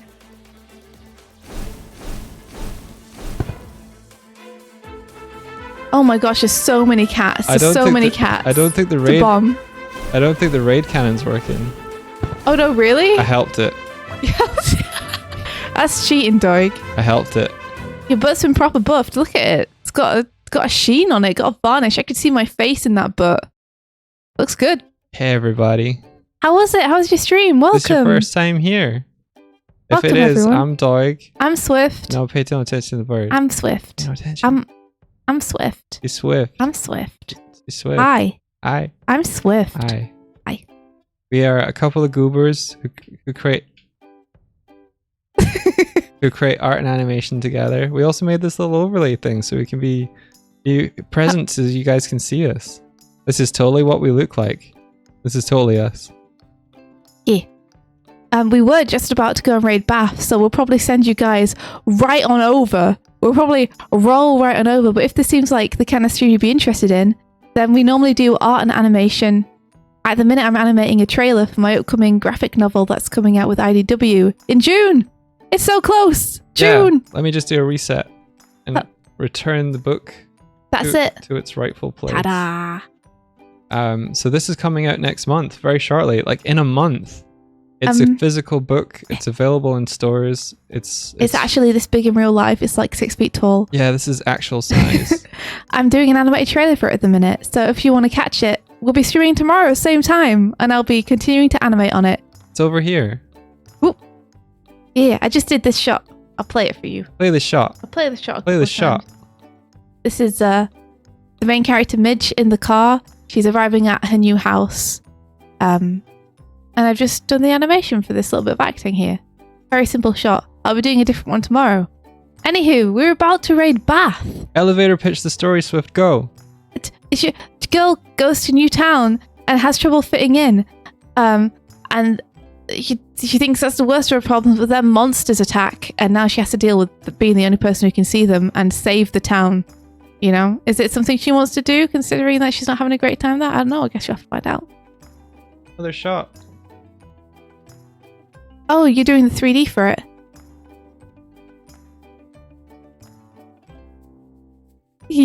That's awesome, Doig.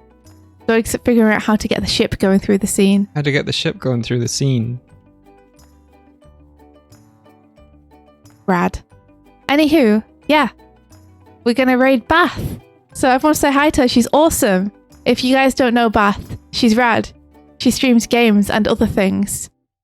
And she's a great time. So everyone have an awesome time. And thanks again so much for raiding us, Cardboard Cowboy. You're incredible. I hope that we have a bit more time to catch up next time. But yeah, I hope your stream was rad. Yeah, we hope you had a really great time. Sorry you caught us just right at the end. We still appreciate it though. And thank you for all the follows. Super appreciated. You guys are amazing. Thank you so much. Until next time. May the rest of your day be filled with adventure. Take care, everyone, and goodbye. Goodbye.